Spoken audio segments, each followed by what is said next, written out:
States of America, and to the republic for which it stands, one nation under God, indivisible, with liberty and justice for all. Please remain standing for the invocation. One of the greatest American scientists and innovators in history was George Washington Carver, an African American whose parents were slaves, and there's historic evidence to suggest he was as well. He would grow up to become one of our nation's greatest scientific minds and helped revolutionize agricultural practices throughout the United States. Tonight, in our invocation, we honor Black History Month and mark the great contributions of African Americans to our nation and its prosperity, as we pray and honor the words of George Washington Carver, who wrote the following: "How far you go in life depends on your being tender with the young, compassionate with the aged, sympathetic with the striving, and tolerant of the weak and strong, because someday in your life you will have been all of these. Let us pray for wisdom and guidance so that the decisions that we make are mindful of these states of being that we will all experience over the course of our lives. Let us pray that our decisions benefit not only us but our neighbors and our children, so we can all live in harmony, free of bigotry and fear. Amen."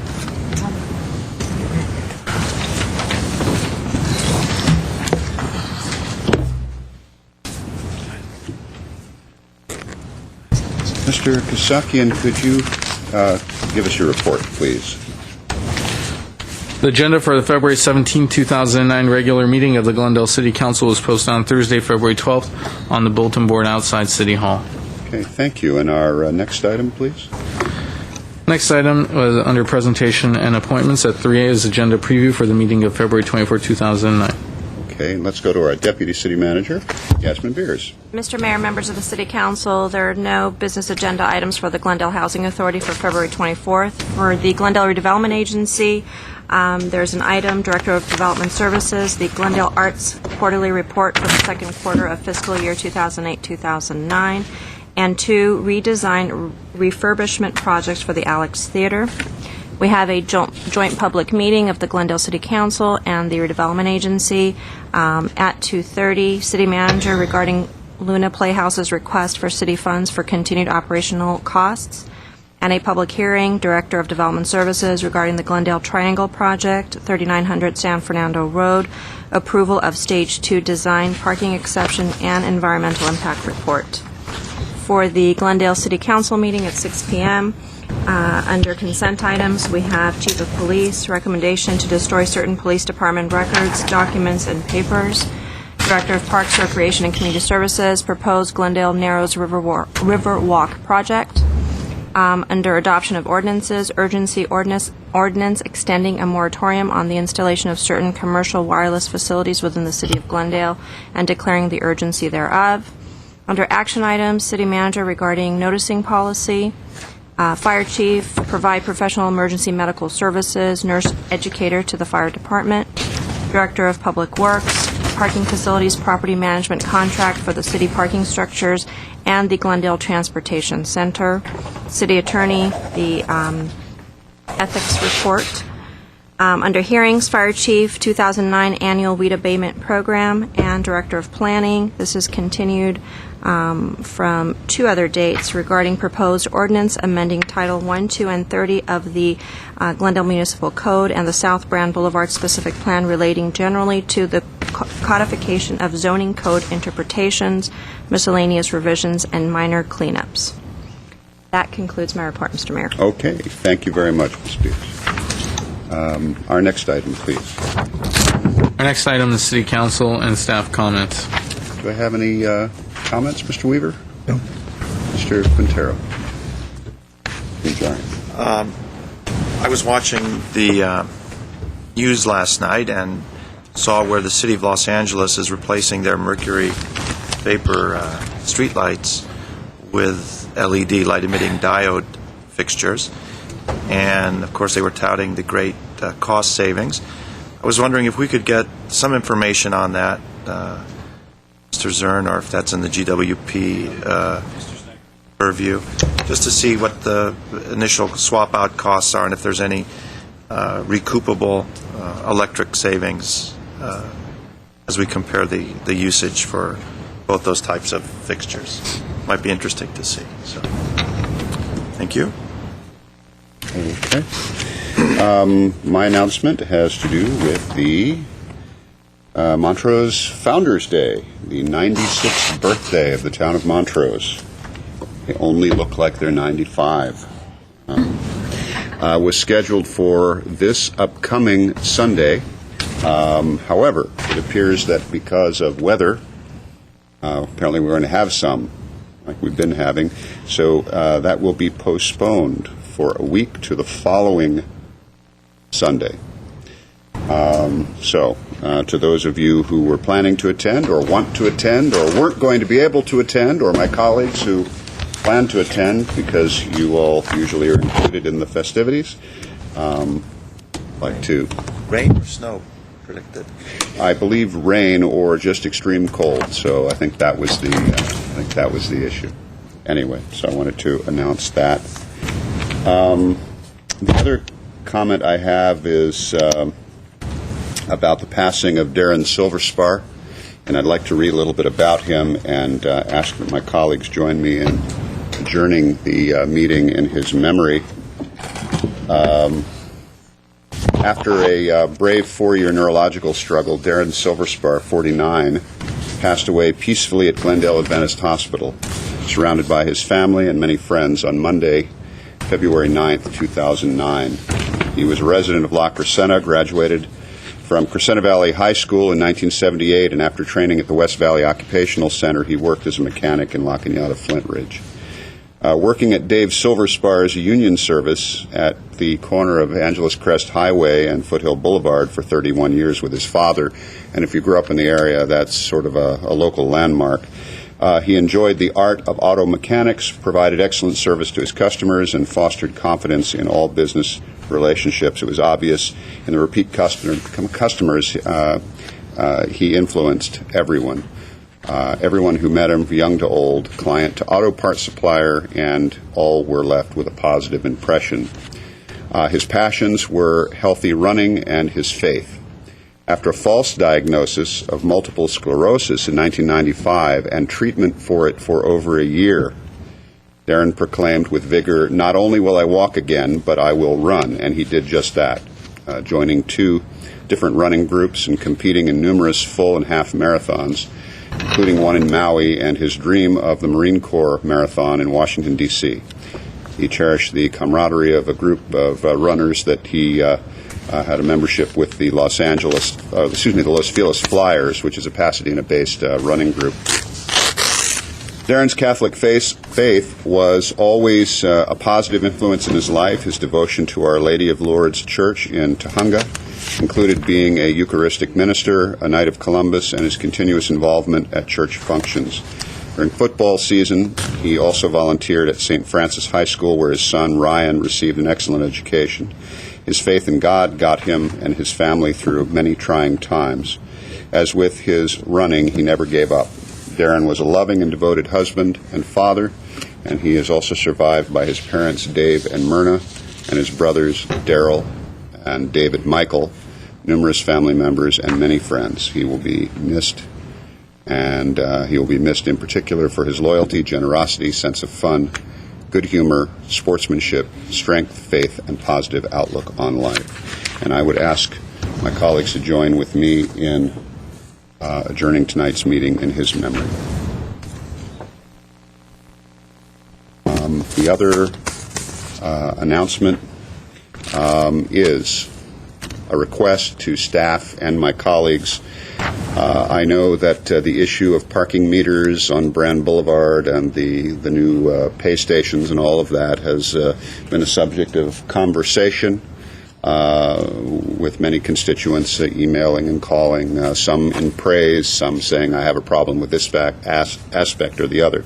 I would like to ask if we could bring the issue, I'd like to agendize the issue for the purpose of discussing the length of the metering. It's not the pay stations that I personally have a concern with. I think those that are saying, they're impossible to figure out are perhaps being a little bit dramatic, overly dramatic. However, my concern is this. Even in a city that is a tourist area that attracts a tourist area like, say, Old Town Pasadena, where they have similar metering, even there are shorter hours during the midweek rather than on the weekends. And the impression I'm getting, even from talking to business owners, is that the metering going on until 10 p.m. at night is just a bit onerous, and it is making it difficult. And so, rather than my getting into what my recommendations would be, which I believe would be beyond the time at which the city attorney would leap across the dais and grab me by the throat, let me just ask if we can agendize the issue, get a report back from staff on it. We'll get an update, find out where we are, get some public input now that people are certainly aware of it, and we'll hopefully craft some policy on that. Mr. Weaver, yes. Yes. That reminded me, I wonder if we could add to that the parking lot behind Damon's and Porto's. I think we've changed the times to 10 o'clock, X hours, but the new meters aren't in yet. So people going to Glendale Center Theater are having to run out at intermission and feed the meter, Right. and then go back and see the rest show. I would also want to include that lot. I just believe that the Sunday through Thursday hour should be much shorter, if not even back to the 6 o'clock or maybe an 8 o'clock, and we can come up with a different hour length of time for the Friday, Saturday if we need to. But we need to visit the issue. Mr. Quintero? Yeah, I agree. I didn't like the late evening from the beginning. You didn't Okay. want to pay. Mr. Najarian, anything Would you to... like my vote on that? Not a vote, no. Votes. But I will agree But to I just like an agreement to agendize this for as soon as we possibly can, and let's get into that. Okay. Mr. Kosaki and I, let me ask, do you or any of the other staff have any comments or... No. All right. Then let's move on to the next item. Next item Excuse is... me. I'm sorry. Mr. Yusefian, for the record, has joined us. Do you have any comments? No, Mr. Mayor, thank you very much. Thank you. I'm sorry, Mr. Kosaki. Next item is consent items, including in minutes. The following are routine and may be acted upon by one motion. And any member of council or the audience requesting separate consideration may do so by making such request before a motion is proposed. There is a card. Okay. I have a card to pull 5C. Do I have a request from any of my colleagues on any of the other items, consent items? Move the consent calendar with exception of C. 5C? Second. All right. There's no other discussion. Let's call the roll on A and B. Council members Najarian, Yes. Quintero, Yes. Weaver, Aye. Yusefian. Aye. Mayor Drammond. Yes. Mr. Kasakian, could we hear the item at 5C, 1 and 2? 5C is Director of Parks, Recreation, and Community Services regarding bidding results of the Cedar Mini Park construction, spec number 3341. At C1 is a motion awarding the construction contract to second lowest bidder, Micon Construction, Inc., in the amount not to exceed $736,868, inclusive of a 10% contingency, $66,988, and authorizing city manager to execute a contract. At C2 is a resolution appropriating $800,000, replacing $400,000 CIP with $400,000 CDBG. Okay, thank you very much. Our our speaker on this is Efren Oliveras, and he's motioning to a colleague, I think, who has declined to join him. It looks like. So, no, maybe not. Good evening, Looks like you're going to have Council. company. All right. Well, I didn't know if he was going to show up, so I put a card, and Okay. he is the chair of our commission, so I wanted to give him the benefit of speaking. All right. I only pulled this item because I have one concern. I've been on CDBG a very long time, and in the spirit of being upfront with all of our projects, I'm not here to discuss the issue of the $1.5 million for the pool project, but rather the transfer of some funds between different accounts. If any other organization in the community was to come to us with a change after they've been awarded the money, they would come to the commission, to the CDBG commission, for review of the conditions, the issues, and what the plan is for the money and how it's going to be used. It didn't happen here. I'm not sure why. I don't know if I should really be concerned, but it's just different than what we're used to when we're dealing with the private sector. And so I want to bring that up to the council, because I've always believed that any project that the city uses CDBG money, they should also be held accountable for the same processes that we do everybody else in the community. It's the only reason I pulled this particular item. So I'm here for any questions. Our chair is here, so thank you. Let me see if there are questions. Mr. Yusefian. Mr. Olivares, I'm trying to understand what you were saying. Did this project ever come to you? Or it came to you, it was approved, and then later on, for some odd reason, the money wasn't used, and then it came back to you again? Or this never came to you at all? Are you referring to the pre-designated pool project funds? I'm not talking about the pool. Cedar.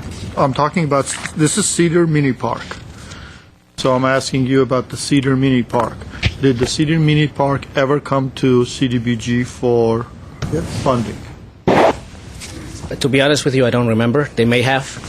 If they did, the issue is not whether they came to us for funds or not. The issue is why we're transferring funds now from the pool project to this particular park project.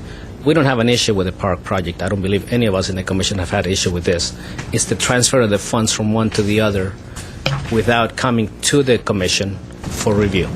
It's no different. We met last Wednesday to review the current capital projects on the city. I specifically asked the question at that meeting as to whether the city is required to follow the same process in any step of the process, in any step of the project, just like anybody else who gets funds from the CDBG committee. The answer was yes. In my view, it isn't happening now. This should have come to us. It probably is not an issue, but to be upfront and fair, it should have come to the commission, in my personal opinion. And a follow-up to the city manager or anybody else, I'd like to know what was the mindset for doing it this way, and is it appropriate to do it this way? All right, Mr. Anyone who City cares. Mr. Mayor, Mr. Yusefian, as it relates to mindset, I'll have to ask Jess Duran, the gentleman who contains the mind, that frankly raised the concern about the timing of the use of CDBG, to explain that. But I did speak with Mr. Azarian this afternoon, because of his concern about I'll call it the shift of the funds that Mr. Duran's going to explain. And I had to frankly concede that I think it would have been best if the Commission had been apprised of this adjustment and the purpose for it, so they wouldn't have been surprised, seeming, at least on the surface, to be an allocation of CDBG funds to a project that previously didn't have CDBG. But let me have Jess explain the rationale behind this recommendation. Mayor? Excuse me 1 second. Yes, Mr. Before he Weaver. does, they did have it, 0607, $385,000 for Cedar Mini Park. Mr. Duran, can you do this briefly, please? Yes. Thank you, Mr. Starwood. Mayor Draymond, members of the City Council. The Federal Department of Housing and Urban Development has an expenditure rate threshold of 1.5 times your entitlement at any given time. Our expenditure rate threshold right now, for example, is $4.9 million. We're currently hovering at about 5.4 or 5.5. There are already CDBG funds allocated to the Cedar Mini Park project. We have $385,000 allocated. The additional $400,000 would make a 100% allocation for the construction cost of the Cedar Mini Park, and that would allow us to transfer $400,000 in CIP funds to the Pacific Park project, so that both projects remain full, or remain whole, if you will. Historically, the CDBG Advisory Committee does not review pre-designated city capital improvement projects nor previous year's projects. This year we are focused on program planning for the 09-010 year. And as a general rule, the CDBG Advisory Committee will review projects that come back with a change in scope of work. This project is not changing the scope of work. We're simply shifting funding sources, or a portion of funding sources, to two park projects which were already approved by the City Council and previously reviewed and approved by the CDBG Advisory Committee. In retrospect, it probably would have been a better idea to report out to the CDBG Advisory Committee anyway. All right. Thank you, Mr. Duran. Mr. Weaver. Jess, I'm still trying to understand. It's all in the CDBG. Why couldn't you just move it Again, why do you have to pull money from the CIP? Yes, Councilman Weaver. The idea is to try to spend the CDBG funds as quickly as possible. The City Meridian Park project is ready to start construction. If we were able to shift $400,000 in CDBG, the funds would be expended a lot quicker than if we left them in the Pacific Park. Okay, and Pool then project. you thought it was urgent that we backfill Pacific Pool immediately rather than later because you're putting it into a reserve account for the pool, which isn't ready Yes, Councilman Weaver. The idea was to keep both projects whole right now, right now. rather than allowing the CDBG committee to address it in the future. Okay. Mr. Yusefian. I got it. Let me boil it down to you. Basically, you're doing this to meet the letter of the law as far as the federal government's concerned. That's it. This would help. So it's just different pots of money. Nevertheless, the projects stay the way they are. Nothing changes. It's just to meet the requirements for the feds. Correct. Got it. Thank you. Mr. Najarian? No, I'll move 5C if you're looking for a motion. Second. Yeah. Okay. Thank you. Thank you very much. We have a motion and a second. Mr. City Clerk. Council members Najarian, Yes. Quintero, Yes. Weaver, I'll vote for it, but I don't like it. Aye. Yusefian, Aye. Mayor Draymond. Yes. All right. Our next item, please. Next. Mr. Mayor. Yes, sir. I hope next time we will at least let the CDBG committee know what's going on so they are not cut off by cars. Thank you, Mr. Yusefian. Mr. City Clerk. Next item would be oral communications. Okay, ladies and gentlemen, as you know, we take oral communications at the end of the agendized items, with the exception of those who voluntarily limit their time to 3 minutes for the purpose of speaking about announcements of public events. And I do have one housekeeping question. I received a card, Mr. Kasakian, that with this group that says 5 minutes, and I'm not sure. It'll only be 3 minutes. Going to 3, but they do want to speak at this Yes. time. Okay. Our first speaker is Leon Mayer. Good evening, Mayor Draymond, members of the council, Mr. Howard, Mr. Starber, and staff.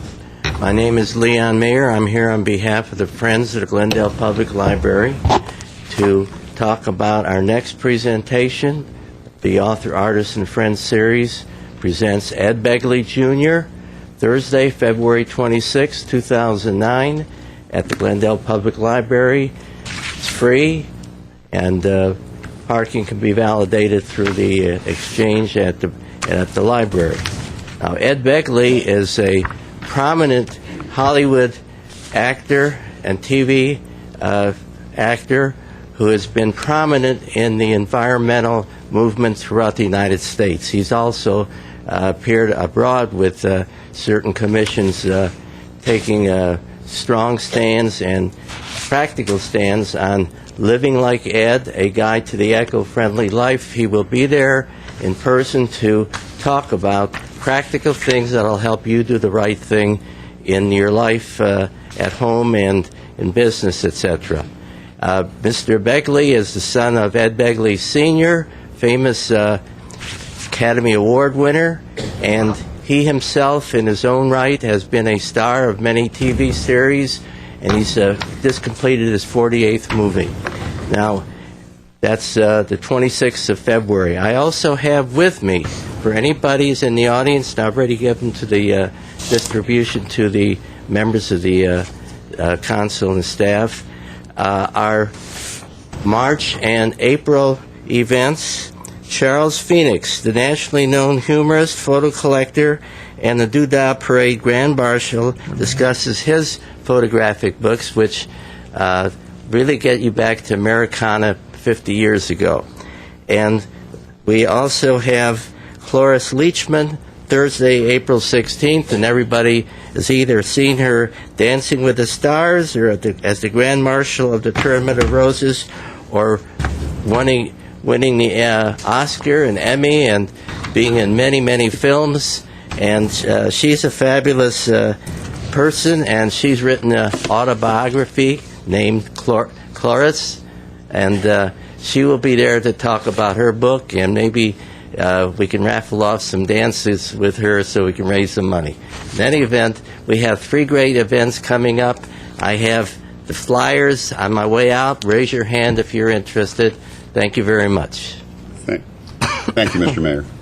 Mr. Mayor, I will be more than happy to pay to see Mr. Mayor and Ms. Leachman do a little dance competition. I can do it. And by the way, when he says he wants to see Mr. Mayor, he means you, not me. That's right. He says he can't do it. I'll go there if you're going to do that. I will. All right. From one mayor to another, Mr. Mayor, I thank you. Thank you. Okay. Our next speakers are Al Hoffman and Gary Cornell have joint.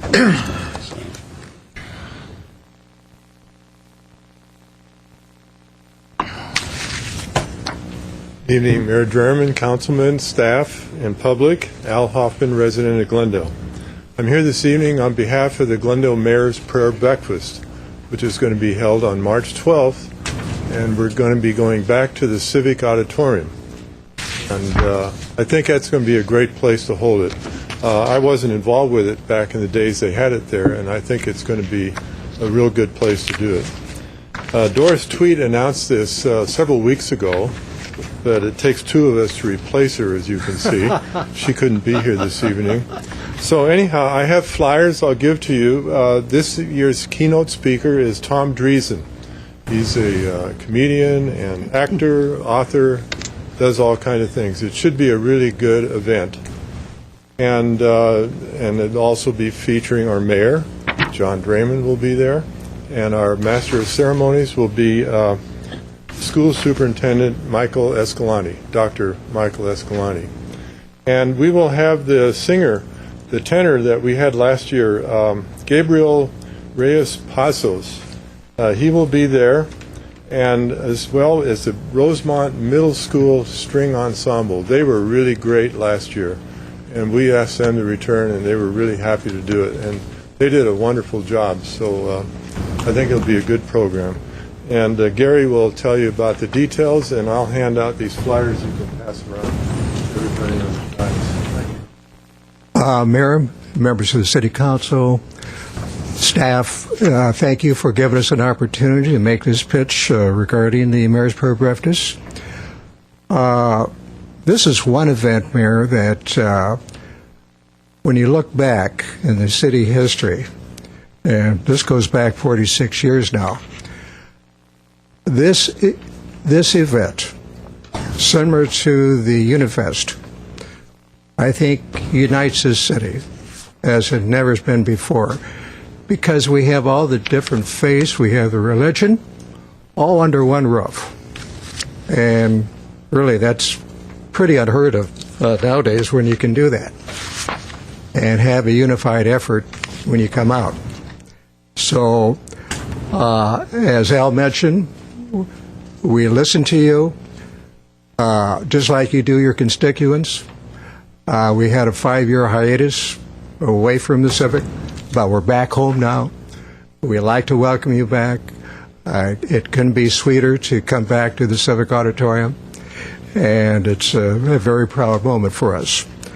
And Mayor, one thing you won't have to do, since we have a very polished keynote speaker, you won't have to brush up on your jokes, latest jokes here. So Mr. Dressler will do that for you.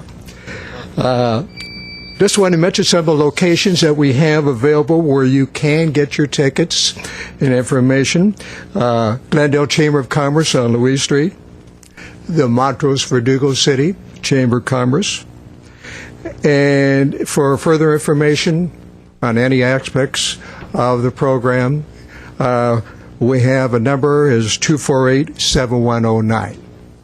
Again, Mayor, thank you for the opportunity given us this, be able to make this pitch, and we're all going to see you on March 12th. Okay. Thank you. Thank you very much. All right, there'll be flyers on the back table, I am told. So thank you, and we'll see you at the prayer breakfast, and we'll just see how funny Tom Dreesen is these days, now that he's not opening for Frank Sinatra anymore. Okay. Our next speaker is Downtown Dash Planning Committee, Glendale Adventist Medical Center. We have the whole committee.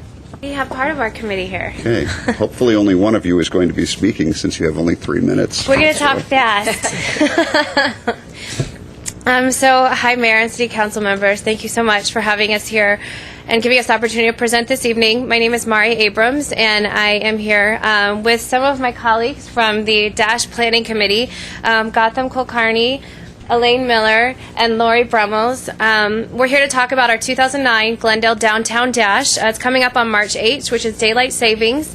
It is presented this year again by downtownglendale.com. They've been a fantastic partner for us. Lori has some small packets, gifts for you. That we'll hand out. In them is an invitation to our VIP event on March 2nd at the Alex Theater. It will lead into a special free event that we put together using the money from last year's Downtown Dash for the City of Glendale.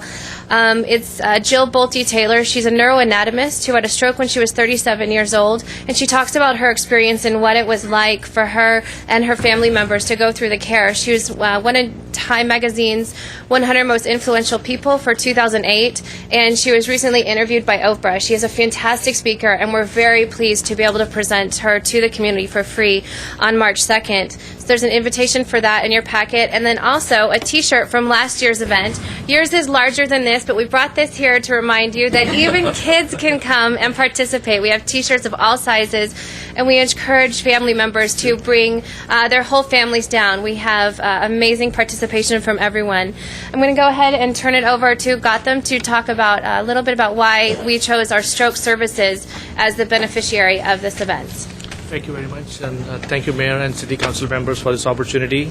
One of the goals as director of the only primary certified advanced stroke center in the city of Glendale is to educate the community about stroke and the mortality and morbidity associated with it.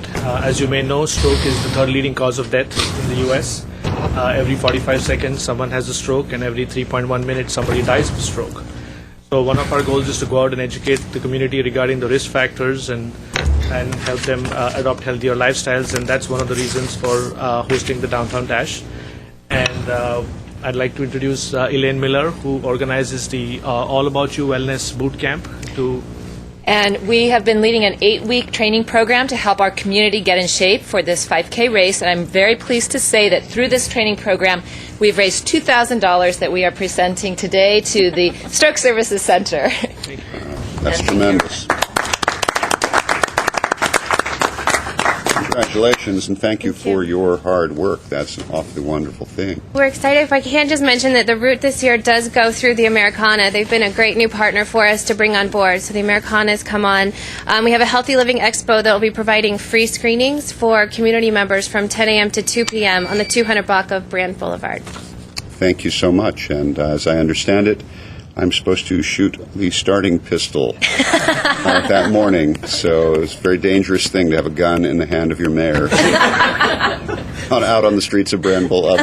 Especially for the council. We'll stay out of his way. All right. Thank you so much. Thank you very much. We'll see you on the 8th. Okay. That was our last speaker for this portion of oral communications. Mr. Kasakian, our next item, please. Next item under adoption of ordinances, item 7 is Director of Planning, continued from December 9th, 2008, regarding Glendale Municipal Code amendments related to use variance PZON 2008-003. At 7A1 is an ordinance amending sections 30.43.020 and 30.43.070 of Title 30 of the Glendale Municipal Code 1995 relating to use variances, option 1. This was offered on December 2nd, 2008 by Councilmember Quintero. And at 7A2 is an ordinance amending sections 30.43.020 and 30.43.070 of Title 30 of the Glendale Municipal Code 1995 relating to use variances, option 2. Okay, thank you, Mr. Kasakian. And with that, let's go to our Director of Planning, Hassan Haghani. Thank you, Mr. Mayor. I'm going to ask Wolfgang to only briefly give an update that's been added to the staff report rather than going through the entire topic. There are some slight updates that he's going to highlight. Thank you, Mr. Mayor, members of council. The two ordinances were introduced back in December 9th And primary reason for the continuance was to get some background information on our comparison with what some other cities do in terms of uses in the single-family zone. So I've attached that chart at the back of this report, and I would refer you to the modified one because it's a little more useful than the longer version. If you have any questions on that, I'll be glad to answer them. Most of it's fairly self-explanatory, but I think it points out that we're pretty much in line with what some of the other communities of our scale do in terms of uses allowed in the single-family zones. The two ordinances that you introduced that are before you today have only been modified to change Board of Zoning Appeals to Planning Commission because you just recently eliminated the Board of Zoning Appeals. Otherwise, they're the draft ordinances that were introduced that are in this report are exactly the same. There was some concern at the last meeting in terms of the primary ordinance that has a provision that you can essentially renew existing use variances in the single-family zones that had time limits, but you had to apply before the time limits expired. There was a concern if people didn't do that, they would be out of luck. So we have prepared some alternate language that's in your staff report on page 5, and let me read that.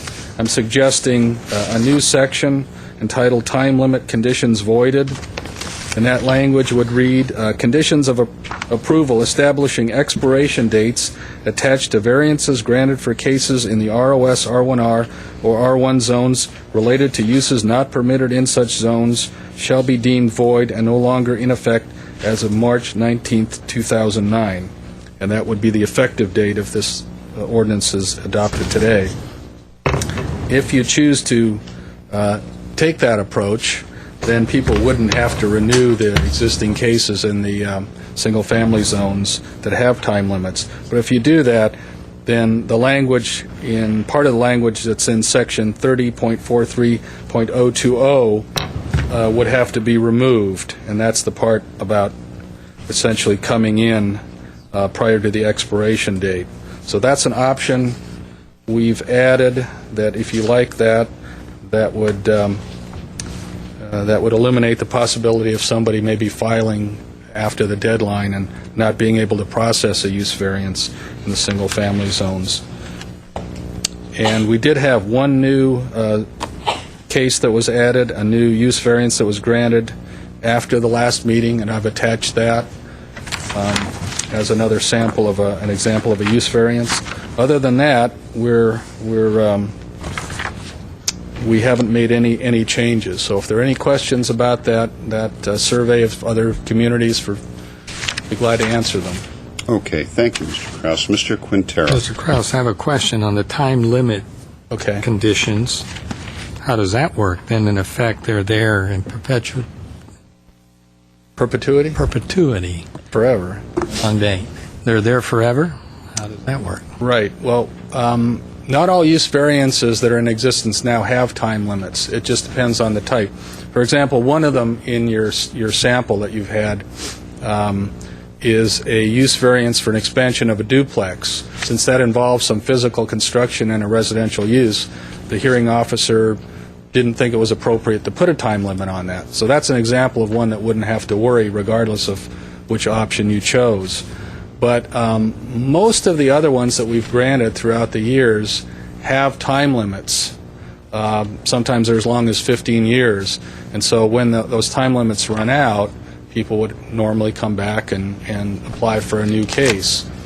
So if we now ban them, use variances in the single-family zones, except for those that already have a case, the way the ordinance is drafted now, they would have to file prior to the expiration date established by that condition. And again, as was pointed out last time, if somebody didn't meet that deadline, we wouldn't be able to process it. Is a procedure to notice the property, notice the property owner, business owner, et cetera? Isn't that how it works? The city we have a policy. It's not a requirement. It's not in the code. We have a policy of as all variances that have time limits expire, we keep track of them, and we send out reminder notices.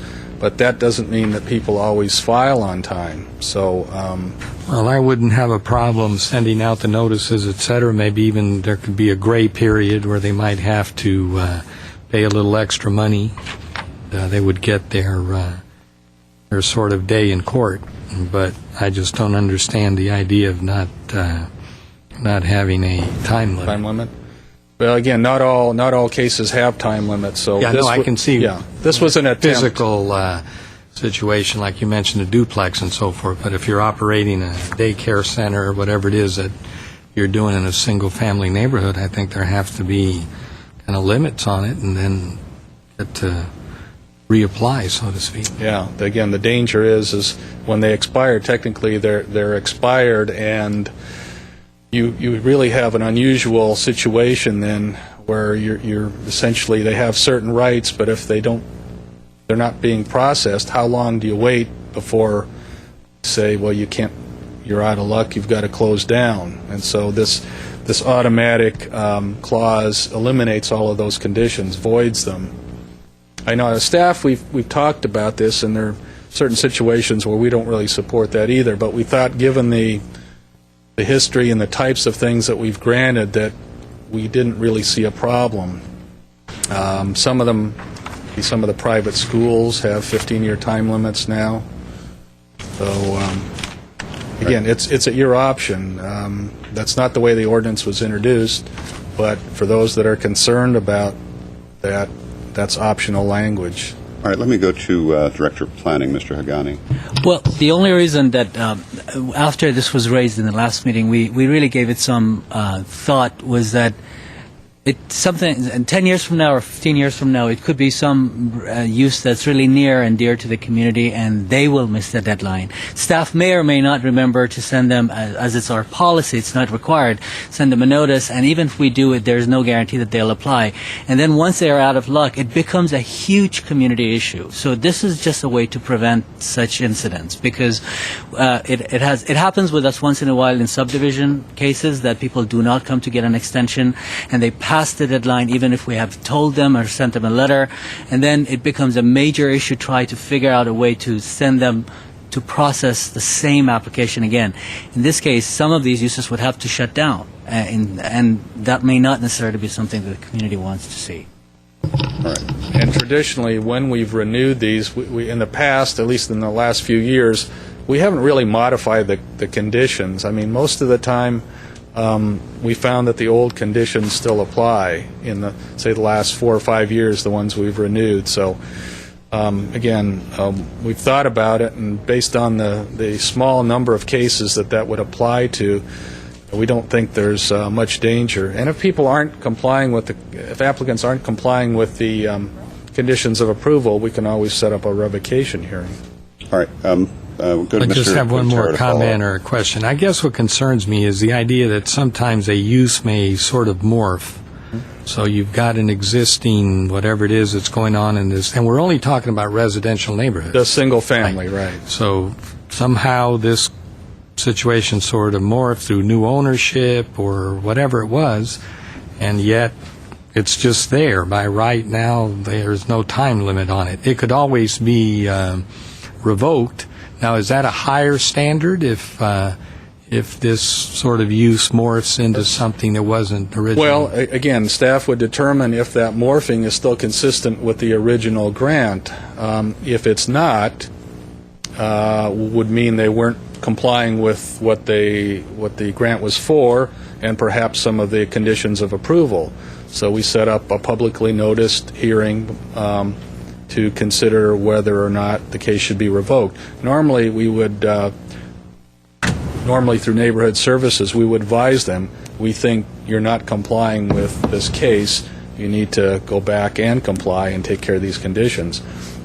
If that doesn't happen, then what happens is we set up a revocation hearing, and the grounds for that are either non-compliance with the grant, non-compliance with the conditions, or creating a public nuisance. Okay. Go to Mr. Weaver. Before we do, I just want to remind my colleagues we do have speakers on both 7A and 7B. And as is our habit, we will take comments or questions from you now, or you can wait till after the public. So just so you know. Mr. Weaver. There's more clarification on what we're doing here tonight. If we do not get 3 votes to do anything positively for change, the ordinance stays the way it is. Right, we need actually 4 votes. Wait up. Let me finish. If we're not going to change anything, if we don't have 3 votes, do it. 4 votes, stays the way it is. Right. Now, if we take the zoning administrator out of it and we move it over to the planning commission with appeal rights to council and eliminate all use variances in the single-family residence, it takes 4 votes. If we move it over, take the zoning administrator out, and we use the planning commission and the council, but still permit in the single-family residence, does that take 3 or 4? It's just 3, right. The alternate motion just takes 3, because it's just procedural. It's not changing the standards. 2 are, there's going to be the one that takes the 4, Right. one that takes the 3. Right. Okay, I just want to, because you look at these, I can't tell what I'm voting for.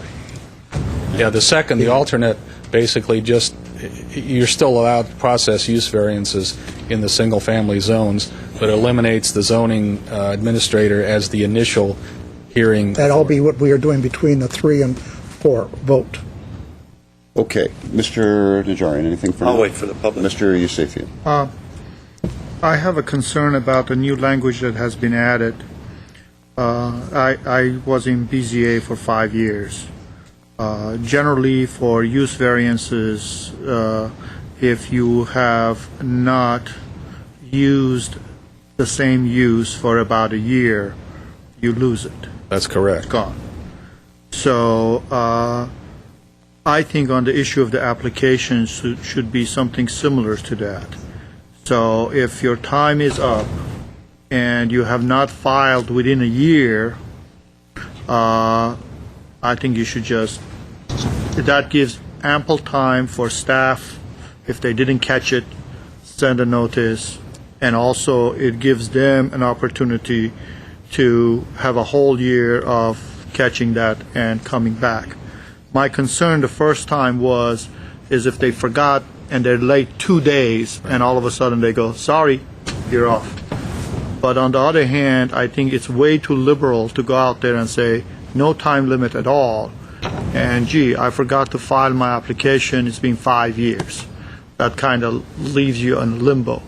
But I think it would be more consistent with the current zoning codes that we have, which is if you change of zone, if the use has not been there, it's gone. Right.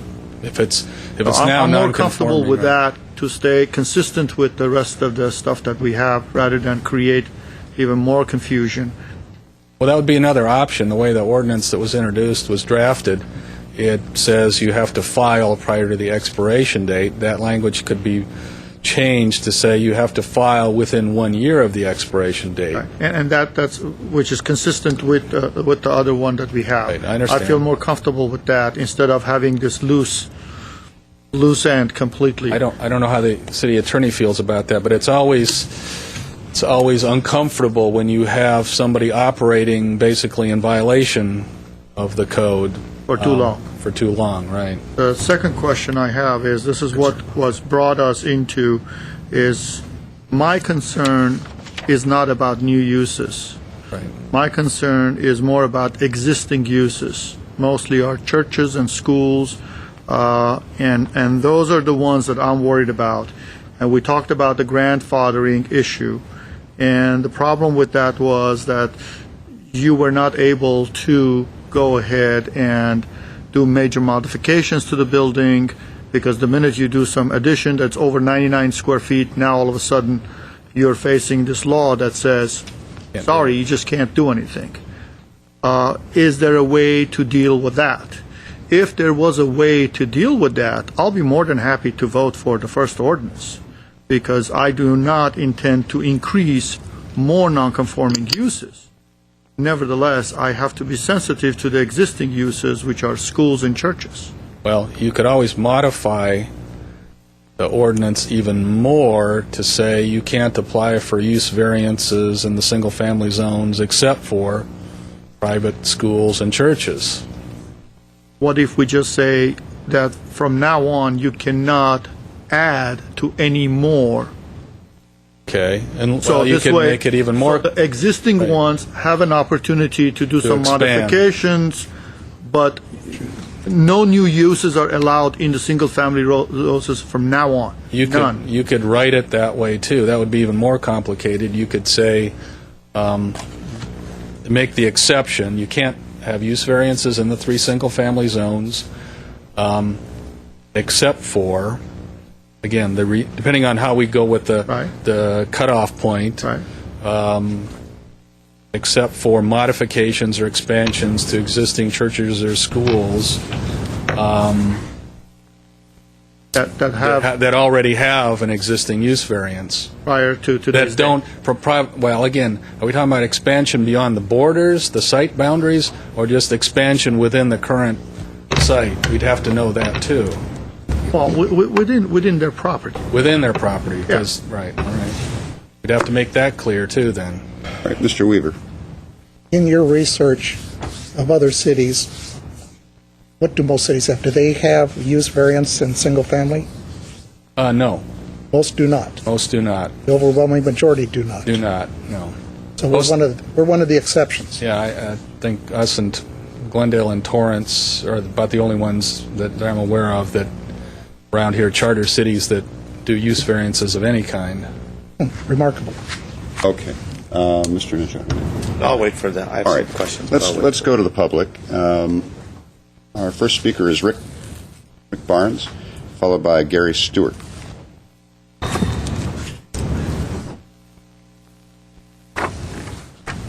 Good evening, Mayor, Good evening. City Council, staff.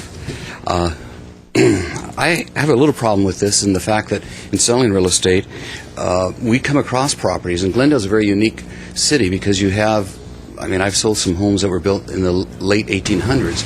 We have some little grocery stores. We have different commercial properties that are residential zoned that have been there and have been operating that way. And so here we have a process that's going to actually hurt property owners that, it's been that use for years. They have a use and occupancy. They have that in place. So what do we do when we go to sell that property? How do we do disclosures? How are we going to deal with this when, in fact, it's not recorded against the property, and most people are not going to come down to the city and pull permits? Very small group of people will do that. This is going to be a problem. And the other part is that does it also affect when people have made changes to the property already? And that's the question that when I'm looking at this, I wasn't quite sure if this is going to bleed over where all of a sudden they installed vinyl windows 20 years ago or 10 years ago. Is this now going to affect the property? Are they going to come back and be made to make changes or bring it up to date to current standards? So once we start getting into this process, are we now going to start enforcing more and more details on properties that could be non-conforming use, which means maybe a single-family home, but it may have lots of things in it that needed to be corrected at some point, and the homeowners just went ahead and did it with a contractor that didn't pull permits. So, how far is this going to go before it starts slapping us back in the face? And that's the reason that I was here tonight, was just to kind of see where this is going to go. Where's it going to end up with planning and zoning? I also have been in front of zoning administrator, filed appeals, and if anybody wanted to object to it, they could put up to $500. And that, I still think, is not a bad process if it's objectionable to the community. And if it's well worth the community, they still come back into zoning and get it taken care of. So that's why I think we shouldn't make changes to this. Thank you. Okay, thank you very much, Mr. Barnes. All right, Gary Stewart, followed by Lori Collins. Mine's just a simple explanation. I'm a contractor for 50 years in Glendale Citizen. And I believe that the rules that you're trying to implement here are going to be so confusing and so many possible changes, just as Mr. Barnes has said, that I think it's shouldn't be changed and leave it as you had it. It seems to be working quite smoothly. Thank you. Okay, thank you, Mr. Stewart. Lori Collins, followed by Myrna Stanley. Good evening. My name is Lori Collins. Mr. Youssefian at the May 20, 2008 council hearing stated that years ago, a number of use variances were granted on Glendale Avenue, south of Colorado, which was a residential zone. And eventually the city rezoned the area to commercial. Hasn't he made the case for the damage caused by encroachment of business properties into a residential zone? What would have been spot zoning was accomplished by variance and led to rezoning of the neighborhood.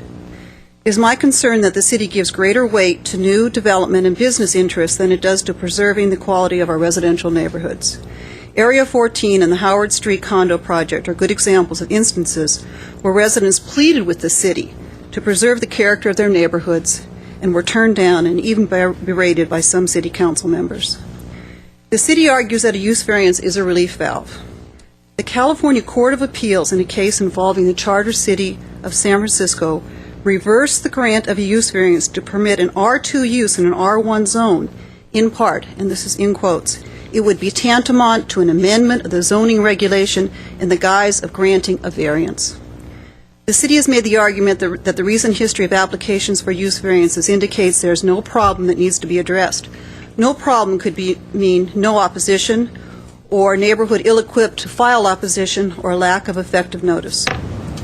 The municipal code states that the purpose of a variance is to assure that no property, because of special circumstances applicable to it, shall be deprived of privileges commonly enjoyed by other properties in the same zone and vicinity. Attached to the staff report is a decision of the ZA granting a use variance for a 3-story community center in a medium-high density residential zone. The decision does not indicate that the property involved was being deprived of privileges commonly enjoyed by other properties in the same zone. The opposite is indicated, that the facility would be unique to the area. The decision exemplifies the art of crafting supporting findings for a favored project. In my opinion, use variances should be banned in all residential zones. Homeowners should be afforded predictability when they decide to purchase a home, be it a single-family residence, a duplex, or a condominium. If the use of a property needs to be changed, it should be processed through a zoning amendment. Thank you very much. Okay. Thank you, Ms. Collins. Myrna Stanley, followed by Patrick Massahy. Good evening, Mr. Mayor, council members. My name is Myrna Stanley, and I'm speaking on behalf of the Zoning Committee for the Glendale Homeless Coordinating Council. Leila Ramirez, the chair, could not be here this evening, so I'm speaking on her behalf. We are asking and are hopeful that we have the 4 votes necessary today to ban new use variances in single-family neighborhoods. This has been going on an awful long time, and it's as simple as protecting our single-family residential neighborhoods. It's no more than that. Use variances, many view it as spot zoning. There's a reason why the majority of cities and the state have banned use variances. So we hope we have the 4 votes this evening. Thank you. All right. Thank you, Ms. Stanley. Just to correct myself here, Mr. Massey, you're here on 7B. So we'll wait on those cards then for now. All right. That's the landscaping issue. So there we are. That was our last speaker card on this item. Let me go back to my colleagues. Mr. Najarian, you haven't had a chance. Thank you, Mr. Draymond. Back in December, I guess it was one of the speakers mentioned this when this issue last came before us. I was not ready to vote on it, and I promised, though, that I would keep an open mind and look into it. And I expressed some concerns that I had at that meeting about certain uses that I thought were, and perhaps the neighborhood thought were good uses that were perhaps not included in our current single-family zoning use list. I also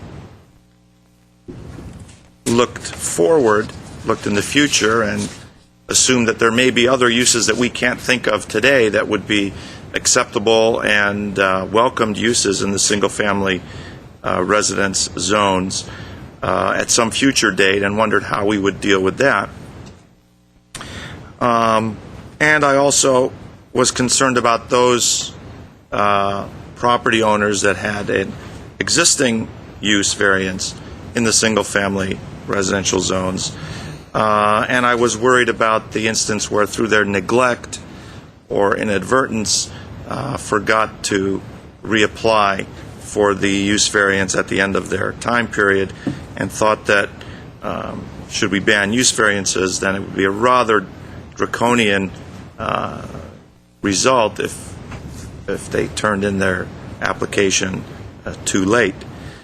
So I sat down with Dr. Phil Hassan Harani, our planning director, and Wolf and Kristen, and we sat down and went through each and every single one of these uses, and it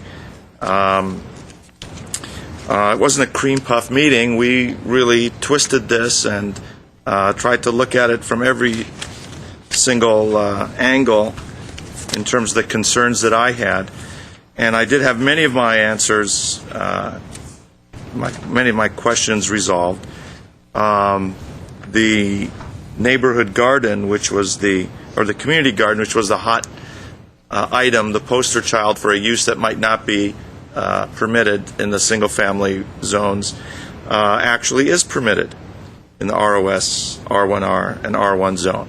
So that, rest assured, community gardens are still welcome in our R1 neighborhoods.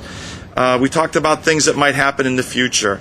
We talked about an instance where a home, a well-preserved home, may turn into a museum, such as the Adobe San Rafael, or the other Adobe in the Woodlands, or I envisioned perhaps one of the homes in Royal Canyon, the Wyan House, perhaps turning into a historical museum for Glendale. I'm using that as an example of a use that I think we would all be happy with, and they assured me that in those types of instances, city uses, if the city is somehow involved in it, are exempt from going through the strict zoning code regulations. So that seemed to be going pretty well, and I did take the time to have a second round of meetings with Lori Collins, who is probably the lead advocate, accompanied with Myrna Stanley, and we talked about that, and I expressed some of my concerns, and I think we all worked our way through this, and I've come a long way. I'm glad I kept an open mind on this. I'm swinging toward voting for this, but I do have two concerns, and Mr. Yusefian essentially raised both of them.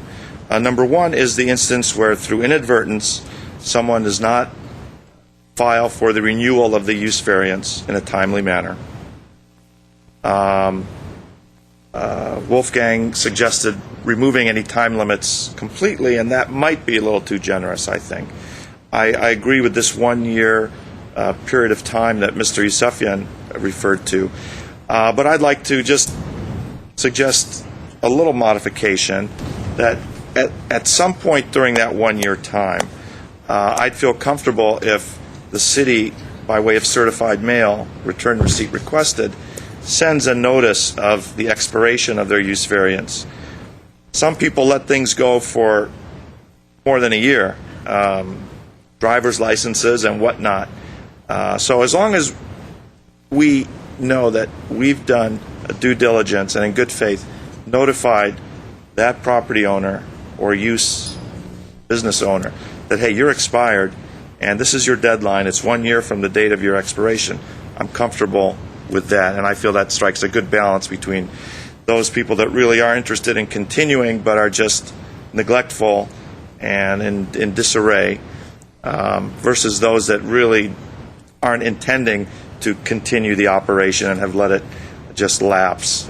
We don't want a use that has been lapsed for over a year to all of a sudden come in with a new owner and say, oh, here we go, we're going to start our use again. So I'd like to see that included. And my other question is, let's say you've got a church in a single-family residence currently operating under a grandfathered, let's say, use variance, and they do wish to add a restroom or something else, a portico in the back. I'd like for them to be able to go through the process, and one of the options before us is to go through the Planning Commission with appeal to the City Council, to be able to expand or amend their use variance. And I'm not sure if amend is the proper word, but to modify the use variance, of course, through the discretionary route that we have that is being proposed with the Planning Commission and then appeal to the City Council. If we can incorporate those two, I think that we would strike a balance between preserving the rights of those that are already existing and preventing any further encroachment into the single-family residences. And I was the one who said, if it's not broken, don't fix it. But I think there comes a time when we need to look prospectively at potential threats to the neighborhood and take action now rather than reactively, to be reactive and to say, well, we should have done this or we should have done that. So that's where I'm at. I don't know how much support there is on the council in that, but I feel comfortable switching over and modifying my earlier position if we can incorporate those safeguards. Well, we will see what kind of support you have, Mr. Najarian. Mr. Yusefian. I will support that. I think the modification was a good idea. That, I think, solves your issue with existing uses. The other thing I would say is sending the notice just to the property owner is not enough. If we all remember, there was a business owner that came in front of us on an appeal. The property owner got the notice. The business owner had absolutely no clue this was going on. So I think we need to try to send that to both businesses just to make sure both sides get notified. Because in this case, if there's a church, let's say the Catholic Church, you send a letter to the Catholic diocese because they're generally the ones who own all the property, and then you send one to the address of the church, so whoever is the priest gets it, so at least pays attention, because in many cases, if they have 15 of these churches around, somewhere it gets lost, but that priest is going to make sure that it's filed on time. I'm comfortable, and I think we both pretty much had said the same thing.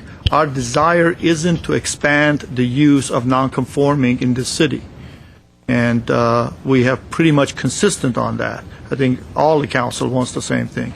It's just that I have to be cognizant of the existing ones, and some of them are desirable uses. Let me ask you one other question.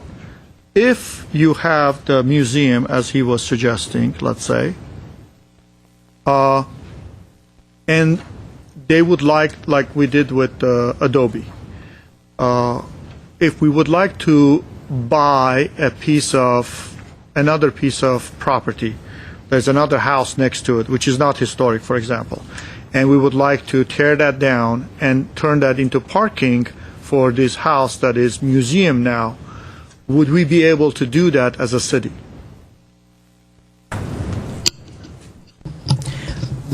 Well, there are several different angles that we have. One is that a city use, that we have that opportunity as it is to actually provide parking for public use. We also have several different provisions on a historic property that really takes us even beyond. So when we are dealing with historic property, we have a whole set of tools that we can use as well. Okay. Let's say it's not historic. And can we still do that without going through a use variance? Let's go to the city attorney. question I guess I have, Councilmember Yusefian, is whether or not you're talking about purchasing or use of eminent domain. No, purchase. Purchasing, yes.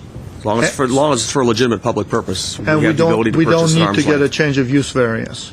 To tear the house down and put a parking lot there. Once government owns property, government acting in its governmental capacity in particular is exempt from its own zoning regulations. I'm done. Thank you. That must have been the magic phrase. It seems to have ended the discussion. I may regenerate more discussion, however, with some comments on the 1 year. All right. Well, then let's go to that discussion right now. We'll go to both the planning director and the city attorney because I don't want to respond to issues related to a 1 year, et cetera, if there's an issue. So let's Two issues about the 1 year. One is that the introduction of the 1 year, basically grace period, after a person has already violated their permit, raises our blood pressure in the planning department, because we're dealing effectively with an establishment that's operating without permits. That's the one thing. Then the issue of basically putting the burden on the city to send registered notices to someone. This is actually one of my questions too, Mr. Hagani. Right. That is an important philosophical shift for the planning practice, because a variance is essentially something that has been granted to an applicant, and the burden for them to prove that they deserve the variances to begin with the applicant, and then the burden to preserve them is on the applicant. Once you start introducing this requirement that the city is essentially responsible to remind an applicant and encourage them and prompt them to come and make sure that their permit stays there, you have created a very big gray area that shifts the responsibility directly to staff. It may be easy to think about that when you're dealing with schools and churches, but not all uses are as community friendly, and not all property owners are as friendly to staff and the process as the rest. So we have some trepidation about that requirement. We do currently administratively do everything we can to remind people that their permits are expiring, but we see many applicants who simply refuse to go forward, and then we would be hesitant to take the burden on those particular cases. All right, thank you, Mr. Hagani. I'll go to the city manager, then the city attorney. Well, I just wanted to add, Mr. Mayor, I'm glad Mr. Hagani commented as he did. I was concerned about the number outstanding and shifting the burden. If you were to go down that road, then the notification shouldn't relieve the property owner of an obligation to still, though, contact the city. I'm thinking, for example, of assessments and taxes. You may get a reminder, you may get a bill, but if you don't, it's still your obligation to do what you're responsible to do. In this case, the city could use its best efforts, but I will assure you, depending on the number over time, things will fall through the cracks and somebody won't get a notice. That shouldn't relieve them of the obligation, however, of still complying and coming in affirmatively and asking to extend it if it's required. Okay, Mr. City Attorney. Mr. Mayor, members of the council, I share Mr. Hagani's concerns for a couple of reasons. As Mr. Hagani noted, he noted in reference to the noticing, I'm going to discuss my concern in reference to the 1 year time period, and that's placing the burden essentially on the city, or creating a 1 year open door extension of a use variance to allow somebody to file. Perhaps a better consideration might be to allow someone, once it expires, they're operating illegally, to allow them to then file and just have it automatic because it falls within a time frame of up to a year, seems inconsistent with good planning practice and inconsistent with essentially allowing a lawful use to continue as opposed to shutting down an unlawful use.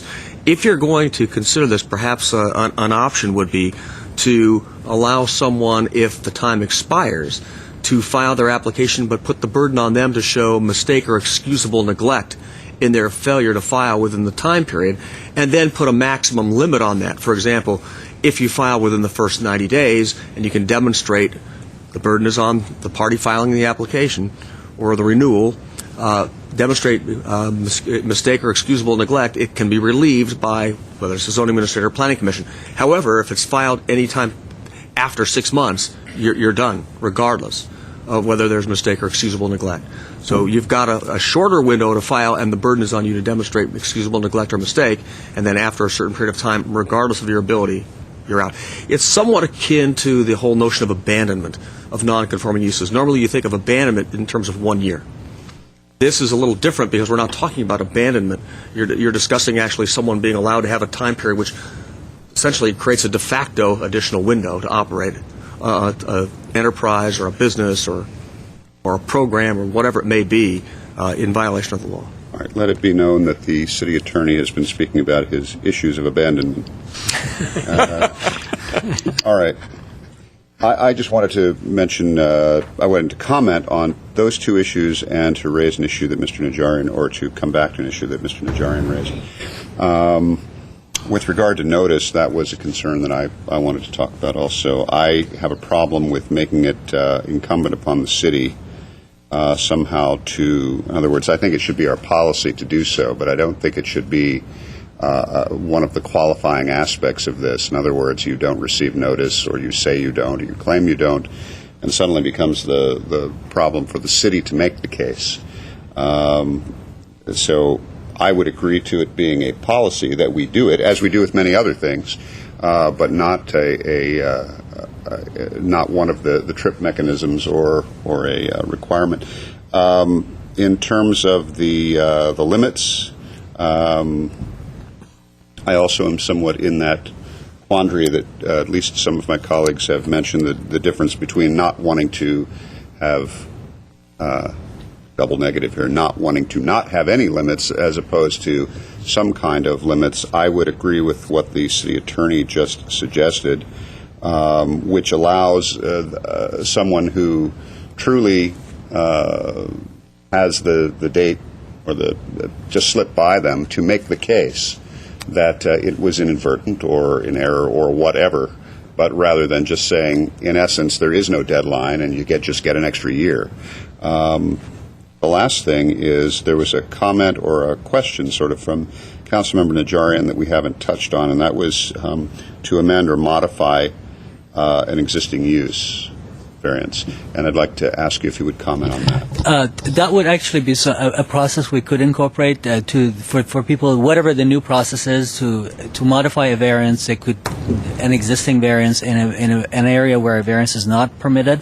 To go through the planning commission process would be something we could manage. All right. Because I would support that as well. All right. One last question I have.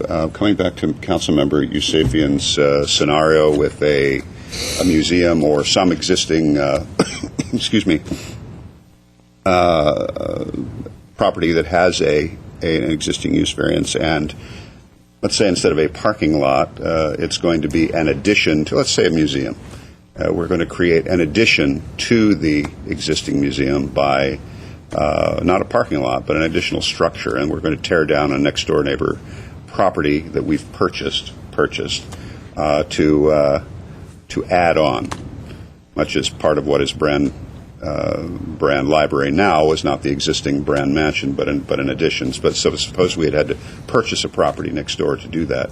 Is that something that we would, in other words, if it's actually in addition to the structure? Mr. Mayor, members of council, the answer is the same. Okay. Long government remains exempt from its own zoning ordinances. Right. So what about with the case of you gave the other scenario of a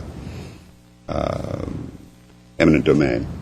I assume that the only distinction there is how it can be used. That's correct. Okay. All right. All right. Let me go back to my colleagues, Mr. Quintero. Well, I'm prepared to make the motion and to modify it with the suggestions that the city attorney presented on the mistake, excusable neglect, 90 days, after 6 months, quote, you're done. That would be one modification, and the other would be the modification that Mr. Najarian mentioned. To amend or modify the existing use? Okay. The notice as policy? Yeah, the notice as policy. So that's my motion. All right. Councilmember Najarian. Let me offer a friendly amendment to...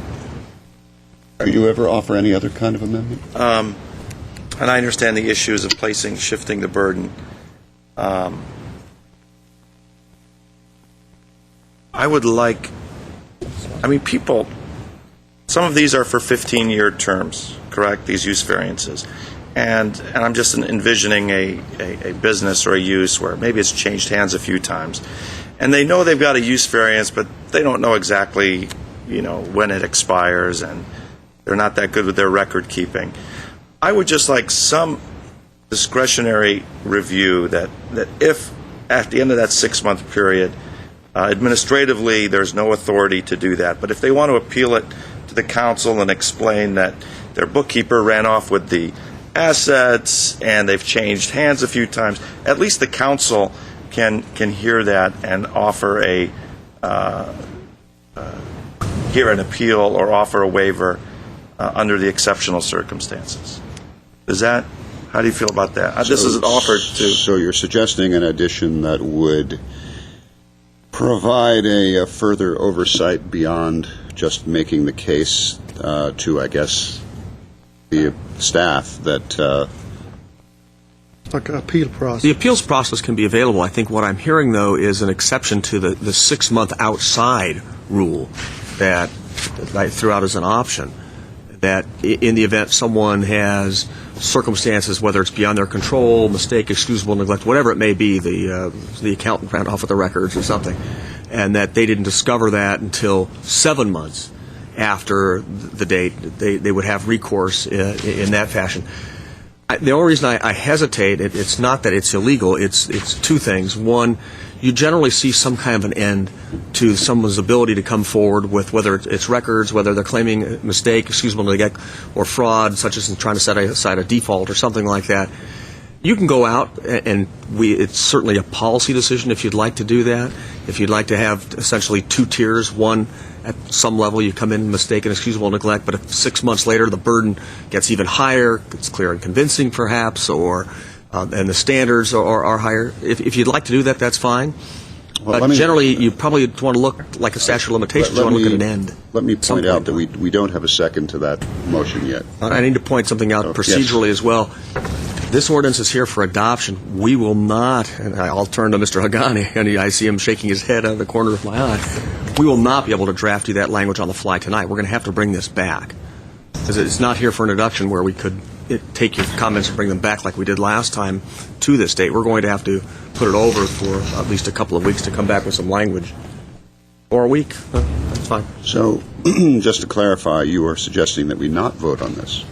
Well, given the language, if you want to vote on what you have here with some minor language changes that we could quickly insert, we could do that. Well, you heard what the concerns are and what the possibilities probably are. Given those possibilities, the answer is no, we cannot make those changes to rather give you an ordinance we to might adopt be tonight. seeking a motion to give direction. Yes. Bring back this this ordinance with these additions or changes. Now, yes, sir. But I'd like to, if that's in any way acceptable.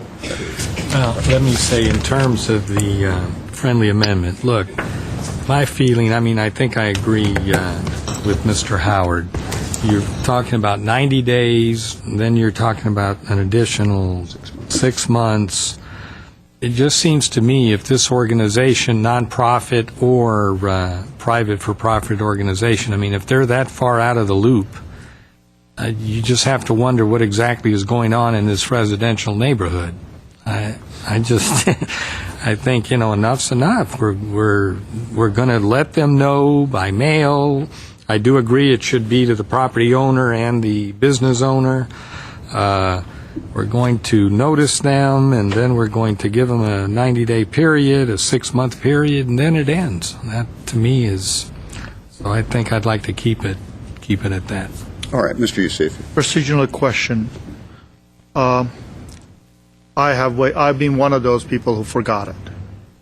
I come in front of the staff and say, listen, I have this child care facility, and it's the 7th month. I just bought it 4 months ago, and I didn't know about it. I just found out. Wolf says, sorry, babe, you lost it. It's gone. Bye-bye. Do I have an opportunity to file an appeal to the council? Currently, is there a process? Because at that time, he's denying renewal. Do I have a process to appeal? Mr. Mayor, members of the council, the answer is no. You'd file for a new use variance. Which you couldn't do if this use is no longer permitted even by VAR. So you basically are done. Okay. All right, Mr. Weaver. Well, you guys can work that part out. I guess what I want to say is that I don't believe there ought to be any new use variances in single-family areas. Existing ones I can see going through the process or whatever. But as the density continues to increase in this town, as it will, and we've seen examples of it before where schools or churches, other things have been proposed in single family, I want to close that door. It's one thing if you're already here and you've been here 30, 40 years, you'll work out how it stays. But I don't care to see any more use in single family. I asked the question. I found out we're the exception. We're one of the rare cities that allows it. Why? Why open the door to potential problems for future councils with people trying to get uses into single-family areas that don't belong? Well, it's just going to be a small school. Well, then we're going to have to expand the school and make it bigger. We just don't need it. Now, that takes 4 votes. You want to move to the next one? One thing I do want to see is use variances taken away from the zoning administrator and put in the planning commission with appeals to the city council if necessary. A couple good reasons. When does the zoning administrator meet? In the morning? I see her in the morning on TV. When does the planning commission meet? At night. If public wants to have something to say about it, it's going to be hard to be there in the morning. At night, you've got you've got a planning commission, and you've got a city council meeting. In addition, 5 votes, 5 people speaking on an issue is much better than 1. There's been too many problems with public, like it or not, criticizing the zoning administrator for her decisions. So why not eliminate that problem from her and the community? I think that takes 4 votes too. So I don't know where my colleagues want to go. They're talking about the timing and all that. That's fine. Work it out what you want. All right. But I'm looking at the broad overall. Are we going to have more variances or not? And who's going to review them? Okay, let me tell you where I am with this, Mr. Weaver. I'll tell you what, I agree with you on, Mr. Weaver, I agree with you on that last part with regard to the zoning administrator. Oh, how I am all for unburdening our zoning administrator. In the eyes of the public and the eyes of the council and the eyes of the world, I would love to unburden her, and I see this as a way to help with that process. So I agree with you on that. However, I also agree with my colleagues to my right. Look, I've been pretty much on the record long before coming to this council about my feelings about use variances in residential neighborhoods, and it's much like yours, Mr. Quintero, much like yours, Mr. Weaver. I don't think we should be doing that, and much as I would love to have anything in common with the city of Torrance, I'm willing to burn this one last connection. However, I do think that there should be some kind of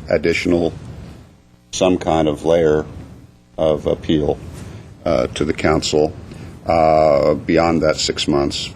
I don't think we lose anything by that, and we may gain something in terms of uses that are beneficial to the community.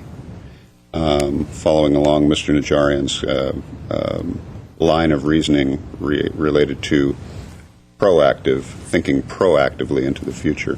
So, here's what I would, just as one member of on this dais, I would endorse the idea of a policy of notification to multiple recipients, if possible. I would limit the on the issue of limits. I think they would have to make their case within 90 days and up to the 6 months you mentioned. But I would like to add the layer of some kind of an appeal process to the council. Also, to make sure that we have the issue to amend or modify an existing use in there, and also to unburden our zoning administrator in the way that Mr. Weaver has mentioned. Mayor, That's where I think am. I misquoted one thing. If we simply moved it from the zoning administrator to the planning and council on appeal and nothing else, that takes 3 votes.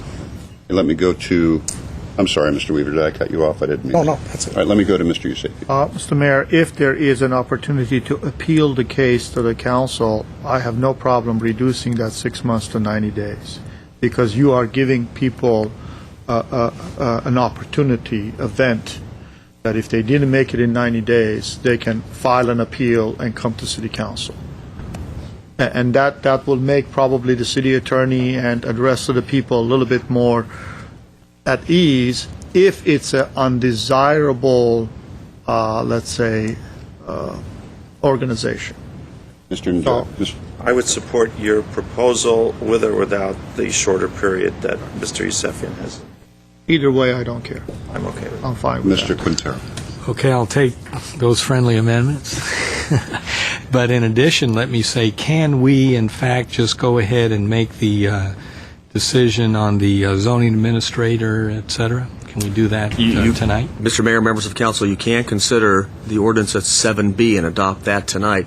There would, obviously, with the language that's coming back, it's going to further amend that, because a lot of this language is embodied within that. But they could adopt 7B tonight, which would just accomplish the change from the Zoning Administrative Planning Commission. Okay, so 7A then is sort of off the table. We're going to go ahead and deal with it next week. I thought that we could do that tonight, no? We're going to have draft to language for you. The motion would have to become about directing staff to bring this back. I'm sorry, 7A2. Okay, so I would... 7A. 7A2. 7A2, not 7B. I was wondering how landscaping got into this. Okay, so I withdraw my motion, and hopefully next week we'll have the language put together, and we can deal with it next week. That's fine. We can have it. If I may, go over again the direction. The one part that I'm not clear... Mr. Hagani, before you do, Yes. let me get a consensus on the issue that Mr. Yusefian raised with the suggestion of 90 days. I'll versus- go with you. Okay. Forget it. Forget what I said. I'll go right. with you. All right. All right. That's Sorry, Mr. fine with me. I just want to know zoning administrator, out planning, Well, and let's that hear what kind of Mr. stuff. Let's hear what our Dr. Phil is going to say, and with the strains of Unchained Melody playing. Oh, you remember that song, huh? The motion, the ordinance would be amended. The ordinance 7A1 would be amended to include a provision that the existing variances will be. We will have a policy that will notify the owner, business owners, and the property owners in time for them to come and apply for their extension. And if they don't, I think this is the part that I'm not clear. If they do not comply, then we have 90 days or 6 months. That's the part that I That changed to 90. based on the language that the city attorney proposed, we would add that language. We just need clarity on that issue. And then if still they don't comply, we would have a process, perhaps akin to the process we have for condo conversions over the density limits set in by the general plan. We would have a process that applicants can come to the city council and get an exemption so that they can get an extension. I mean, we're chuckling because we all know that that has worked so well. I just want to, that's the only other place where we have such an exception process. Just charge them so they can come. They're paying. They come. With with a fee. Okay. And the modification. You have a. That's right. And modifications would go to the Planning Commission for existing variances. All right, Mr. City Attorney. Or appealable to us. Appeal Mr. away City from the Attorney, zoning administrator. Clarification that Mr. Hagani was seeking about the 90 days and the 6 months. Would you like to take a crack at that? Yes, sir. Mr. Mayor, members of the council, the thought was that for the period from the date that your use variance expires to 90 days thereafter, it's essentially a grace period to file. From 90 days to 6 months, the burden then is on the applicant to demonstrate mistake or excusable neglect. Beyond 6 months, and here's what gets to the question and the point that Councilmember Najarian raised, I was indicating as an option that 6 months would be an outside limit, like a statute of limitations. You don't file, that's it, you've lost your variance. It's over. But I've heard some comment from council members that perhaps beyond 6 months, and again, you might want to have an end game on that, whether that's 1 year or 8 months or some period that instead of going to the Planning Commission, you're going to have to come to the City Council to seek approval for the mistake or excusable neglect. All right, so what I'm hearing from one of my colleagues, Mr. Najarian, is an additional 6 months, which would make it, in essence, that year. And that would be for an appeal to council only. Is that what you're... Right. Within Only. 6 months, you come to council. If you miss that 1 year window, you're done. You're Deadline, finished. statute of limitations. Same as abandonment. No So difference. after 6 months, they come to the city council. At 1 year and a day, they go nowhere. And I hope this is for operations that are in good standing. Yeah, these are operations that there is not, they didn't turn a church into a dance hall and serving alcohol all over the place. Oh, yeah, if it's illegal. Okay, the zoning or the planning commission at that point can recall their permit, okay? Well, actually, we can look at including some language in there to make it very clear that it has to be for a use that is lawful. Okay, Mr. Hagani. So I just would like to clarify that the appeal to the City Council is the appeal of staff's decision to refuse to take an application for an extension. So in other words, the City Council will only consider whether or not the applicant may apply for an extension. That's the only thing that would be appealed, not the actual use variance. Right. Correct. Thank you. Mr. Weaver. And further clarify, are we saying that new use variances will continue to be able to be applied for? No. They're eliminated. Right. It's just the existing. Right.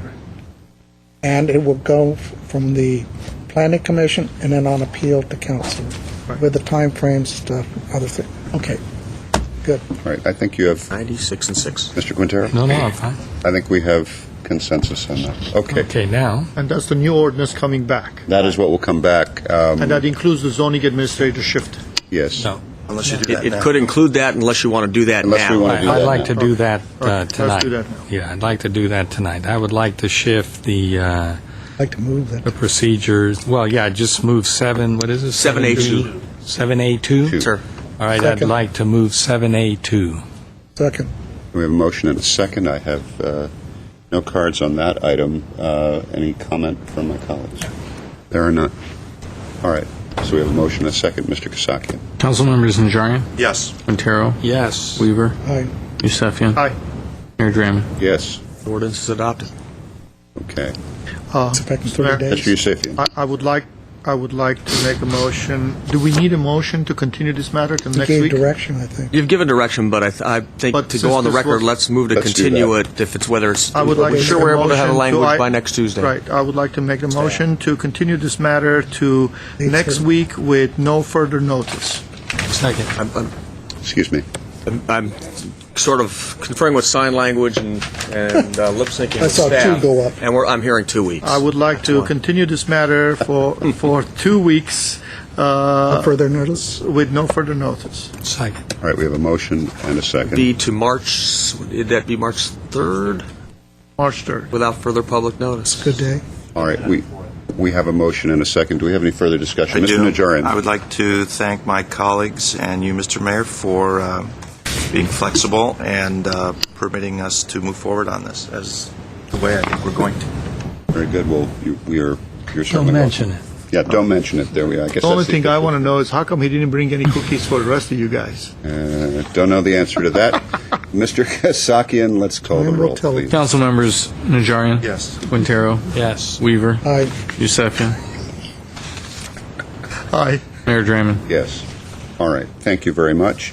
Let's move on to item 7B. 7B is an ordinance amending section 30.31010, 30.31020, 30.32160, and 30.7020, and adding sections 30.31060 of Title 30 of the Glendale Municipal Code 1995 relating to landscaping requirements, PZON 2008-10, offered on February 10, 2009 by Councilmember Quintero. Okay, thank you very much. Let me mention to my colleagues, we have 2 speaker cards on this item. Let me see if anybody has any comments before we go to the public. Mr. Weaver? No. Well, I can say is I've been briefed by staff additionally on artificial grass, etc. So I realize the reality of things. Is that a good way to put it? All right, Mr. Quintero. I'd like to know what you mean by Perhaps you can... Artificial grass is not going to work at this time with the technology until they go further in its development. It just isn't going to happen. Mr. Najarian, any comments or questions before we go to the public? No. Mr. Yusefian. All right, let's go to the public. Our first speaker is Patrick Masahy, followed by Evelyn Hansen.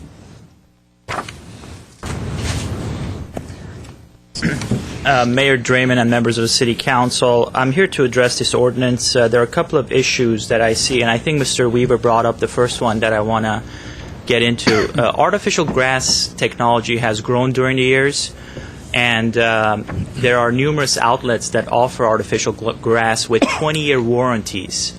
If these companies that are making these artificial grass turfs are warranting their product for 20 years, that means they probably have tested the material out and they know about the wear and tear, especially sunlight.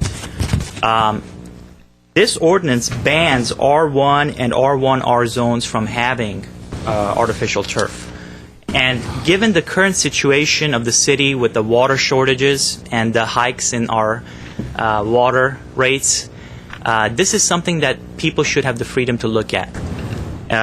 This ordinance also asks single-family residential neighborhoods to basically have a minimum 40% coverage on their lot with landscaping. That's compared to only 10% in an IMUR and SFMU zone. What you guys are doing technically are you guys are putting the burden of landscaping on a single-family residential house, and the IMUR, SFMU, these are the huge lots that are now being developed in South Glendale, and we have a big headache in our neighborhood with an SFMU that you guys are pretty much aware of. You guys are telling them, hey, only 10% of your lot has to be landscaped. There's a huge inconsistency here. For example, on a 3.6-acre lot sitting at 1015 Grandview that is now being proposed for development, this developer only needs to put in 15,300 square feet of landscaping. That's technically about 2 single-family lots. That's it, on a 3.6-acre property. So it's totally inconsistent with what you guys are asking single-family residential neighborhoods to do. And by the way, if you don't water your lawn, it dies. Then you get a little letter, a threatening letter from Mr. Sam Engel's department and his enforcers that you need to replant. It's a blight. And on top of that, we know that we get these letters from the city saying conserve water. So here you are as a single-family residential tenant or owner, and you are being asked to water your lawn, make sure it's kept up, but you're going to get a letter from the city saying conserve water. And on top of that, your rates have already gone up to start with, and you can't use artificial turf. So there are a lot of inconsistencies in this. I hope you will look at the IMUR SFMU requirements at only 10%. That needs to be raised higher. And you will also allow people, even IMUR and SFMUs, to put artificial turf. If companies are warranting their product for 20 years, that means they probably have tested it out and it can withstand the weather and the elements. Thank you. Great. Thank you, Mr. Massey. Evelyn Hansen, followed by Mike Mohill.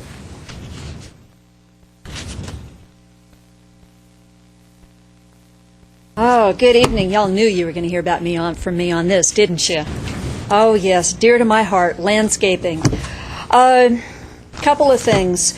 One, the proposed ordinance says that the yard must be permanently maintained in a neat and orderly manner. Laws and zoning and all that ought to be pretty easily understood. What's a neat and orderly manner? It's pretty ambiguous. I can think of all sorts of things that it is or it isn't. Number two is really my main point. I was going to ask, does it apply to city-owned property? But Mr. Howard answered that just a little while ago. To quote him, the city is exempt from its own zoning regulations, laws. Mr. Howard deals in specific and technical legalities, and I'm sure that is a true statement from that point of view. But to y'all up there, that is a morally bankrupt attitude. Absolutely morally bankrupt. When the city lets the grass on the median of Palm Drive between Pacific and Glen Oaks die totally dead for over a year, and then goes after any property owner whose property looks at that dead expanse of grass, and goes after them because they're not properly watered. That's wrong.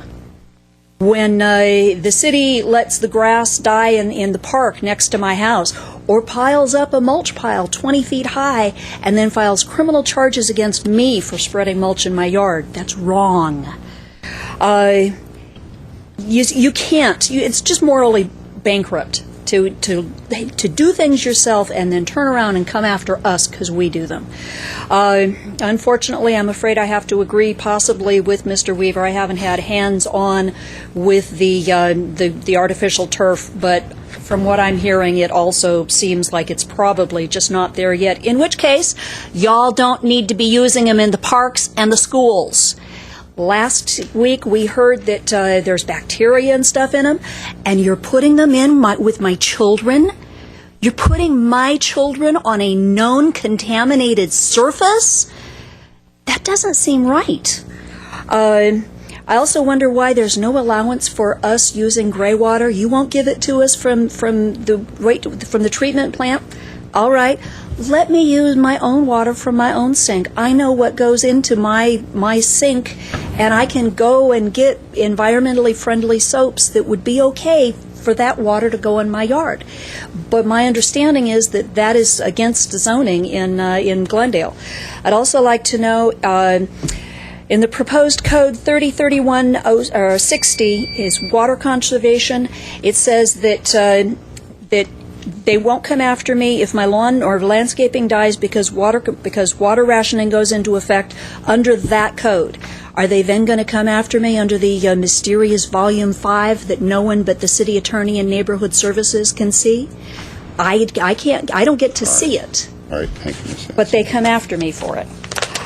All right, thank you. All right, thank you. Mr. City Attorney, while Mr. Mohill is on his way up, I guess I'll ask you about our mysterious Volume 5. Oh, no, let's save it. That's a teaser. It's a teaser. Good evening, Mayor Draymond, Councilman Mike Mohill, resident Glendale. Well, over the past 10 days, have we had a drought around here?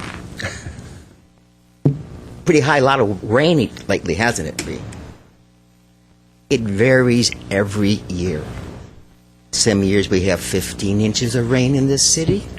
I remember the second year I moved into my house, maybe it was the first year, we had 33 inches of rain in Glendale. The hill behind me fell down. Nature is funny. We can't guess her. Whenever we guess her, we always end up guessing wrong. We need to cut back on the water usage. Fine. Okay. But if a man wants to have, you raise our water rates so high, we're the second highest in the state. People talk to me, say, Mike, Mr. Mohill, talk to the council. Can they lower our water rates? I can't afford to live in Glendale anymore. I have to think about moving out of the city. Water is an expensive commodity. Not only do you tell us not to water, but then you raise our water rates to make up the difference so we can use that water rate money to pay for the city employees' salaries and pensions. Do we need new construction in the city of Glendale? Can we afford to have any more residents move in? How about the philosophy, I got mine, forget about you. We can't afford any more people in the city. Our yard is full. We should have a sign that says, full, like a parking lot. Why not? Because why should I be penalized for having another 100,000 people move into the city of Glendale? Now, I went to Wilson Junior High. That's how far back I go in this city. Besides, and another thing is artificial turf. My viewpoints about that. It's not healthy. It's concrete. It doesn't percolate the water. Water runs off. It causes more problems than it solves. Thank you. Okay, thank you, Mr. 44 seconds. Hang on one more second. Sure. Okay? Let's see. Problem. Okay, that's enough. Okay, I got a little meter here first. I realized. Already, I got 32 seconds left. All right. Thank you, Mr. Mohill. Yes, Mr. Weaver. Don't have to use I it was all. wondering if Mr. Ghani could speak a little on our discussion, because I know the committee did talk to the creators of artificial grass, what they said, and also the zoning, why there's less required in the other zones. I'd be happy to. Mr. Hagani. Mr. Mayor, Mr. Weaver, members of the council. Staff actually sought out and got samples of existing higher quality, higher rate artificial turf, and we saw several different samples, and they were discussed with the committee that was helping the citizens committee that was helping staff as an advisory group to review these. There are two major points that prevented the advisory group and then following them the staff to recommend allowing artificial turf at this point. One was that there are different the qualities of artificial turf available out there, and there's no way to codify the quality that would be most acceptable visually and in terms of touch and feel to begin with. Then it was very difficult to identify and codify the language that would apply to the maintenance of the artificial turf. And there are all sorts of maintenance recommendations that the different vendors discussed with staff, and none of them was giving us a certain set of recommendations that could be codified and assessed for its effectiveness at this point. But based on that and several other experiences that the group of the architects that worked with us, the landscape architects that worked with us, have seen, they have observed that artificial turf tends to fail in certain conditions, and again, some of those conditions anecdotally we could hear of, but we don't know exactly what they are, and then the maintenance issue would become a difficult issue to deal with at this point. So it's not completely off of the picture. We know that we will eventually deal with artificial turf in our code. We're just not there with the industry at this point yet. Thank you. Mr. Weaver. Mayor, with maintenance, how do you know, you told the homeowner you got the artificial turf, now you have to do this kind of maintenance on it. How are we going to police that?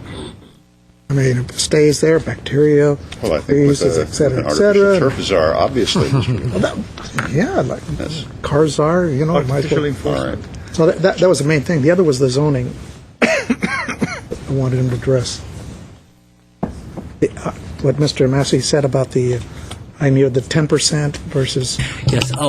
In response to Mr. Massey, we did not change the zoning requirement for the mixed-use zones or industrial or commercial zones. That is the language that existed.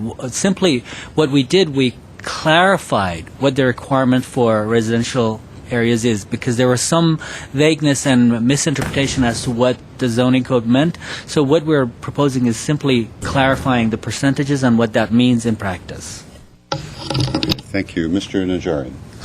I think this is a good ordinance, but I really feel that we need to take a look at the artificial turf.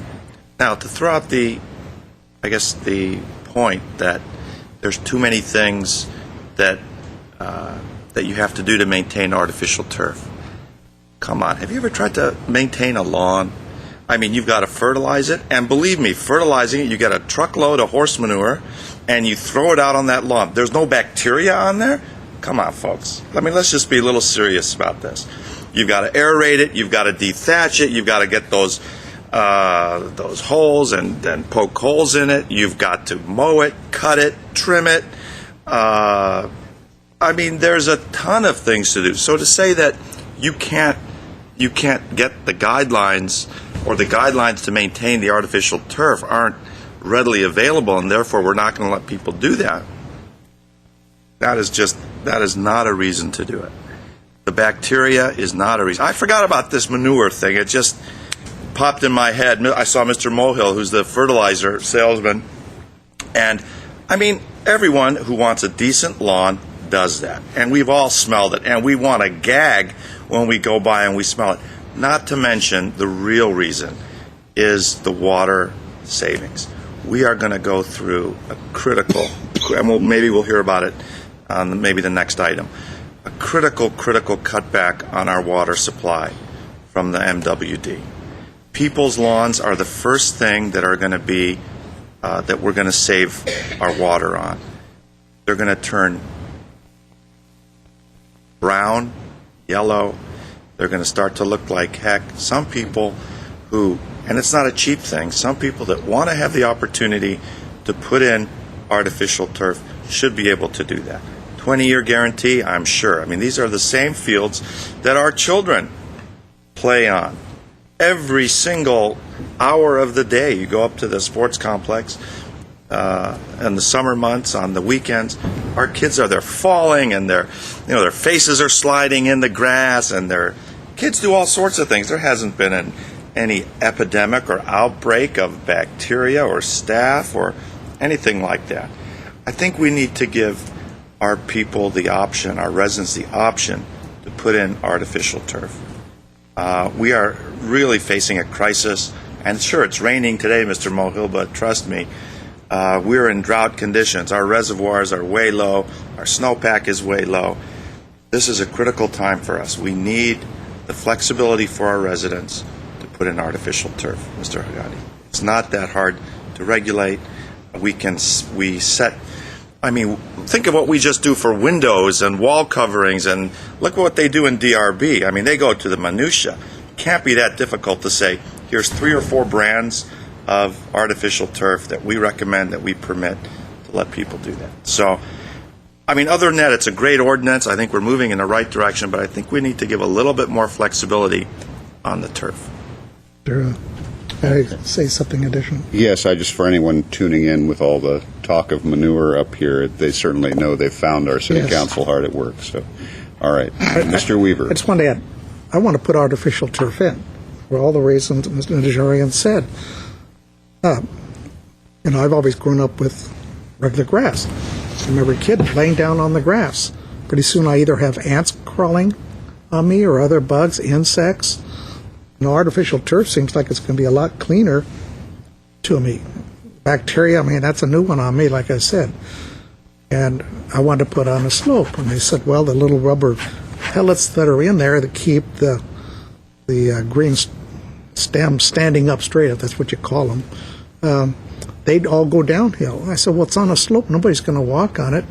It's not going to bend, so why can't I put them on there? It looks green year-round. I don't have to water at all.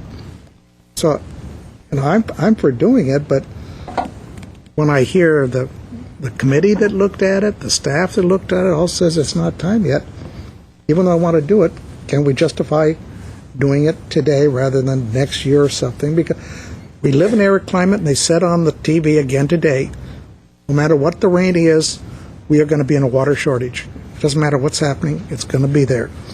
So sooner or later we're going to have to do this, and I'd rather do it sooner than later. But I guess we can order them that we want it. 3 votes, right?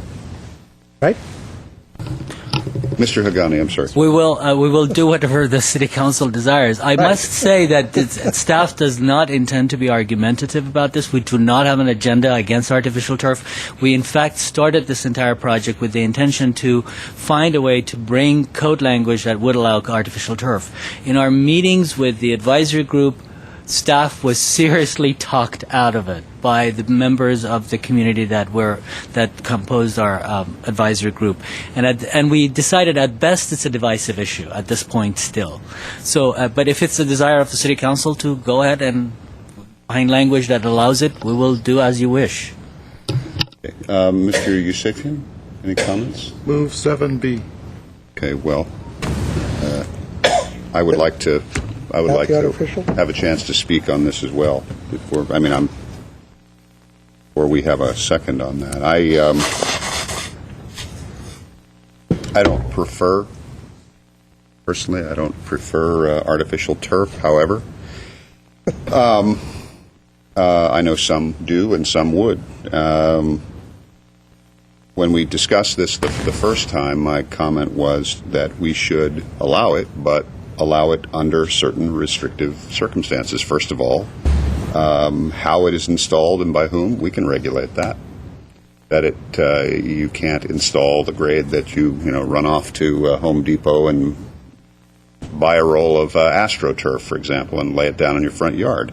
We could require that it be of a particular grade and that it be professionally installed. I'm not saying we should, but these are things we could look at. We could limit it to flat surfaces instead of hillsides. We could limit it to a particular amount of square footage for any given application.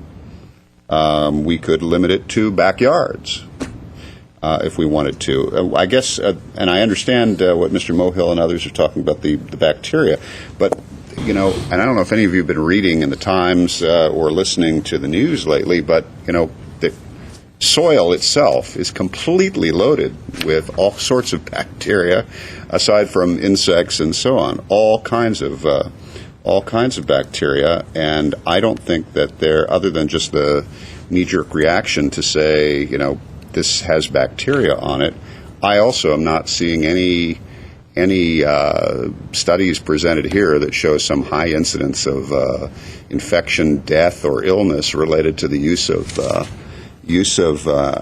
artificial turf. Also, someone, and it might have been Mr. Mohill because I wasn't looking up at that point, somebody called out from the audience, says it's their choice. And I think he was referring to regular yards, regular turf, and all of the issues necessary to maintain that and cut it and all of that. Well, it's someone's choice to use AstroTurf either. This is not a mandate. I shouldn't say AstroTurf, artificial turf. This isn't a mandate that people must use artificial turf. It's an option. Now, when this issue came up before, I suggested very strongly that we talk to one of the many homeowners that has contacted the city or the council that has wanted to try this and use it as an opportunity to do a trial. But we didn't do that. And I even asked that we contact a particular person whose yard we had dismantled. Of course, I know we did, and that individual ultimately decided not to go with artificial turf for other reasons. But the point is, we could have done that. We could have taken one of the people who was asked to do this and set up a trial and use it as an example and see what happens or how it works out. We could have even gone out to the site and looked, much as it's the same as Ms. Hanson is always inviting us out to look at her property and offering to reward us with avocados from her fruit trees. Anyway, I just want to throw that out there. Obviously, I would prefer natural lawns, but these are other options that I'm not sure I heard discussed thoroughly when the presentation was made. I heard certain things about, well, let's limit it to backyards, perhaps. That's one I heard. But I heard about why it would not work on slopes. But Councilmember Najarian made the issue raised the issue of front lawns, expansive front lawns. There are many ways that I think we could look at this to some degree. Again, limit the square footage in some way, limit the application, limit the quality of it, limit whether it's even visible from the street. And I think the only reason this came up before was related to the issue of water usage and conservation and drought and so on. Anyway, those are my only comments. I just put them out there for consideration. Mr. Yusefian. Page 3, item number 6. I think it deals with a lot of your issues. It says artificial turf shall not be used when visible from the public street immediately adjacent to the property, which means you could use it in your backyard, or non-visible, you could use it on the side yards. Right, I think so I just mentioned you're that. allowed to have all those. It just you can't put it in the front lawn. No, and not in every zone. Right. Exactly. Mr. Quintero. But it's not being banned completely. Well, I think we've taken a very good first step because, in fact, what we're doing is encouraging alternative uses for front lawns, correct?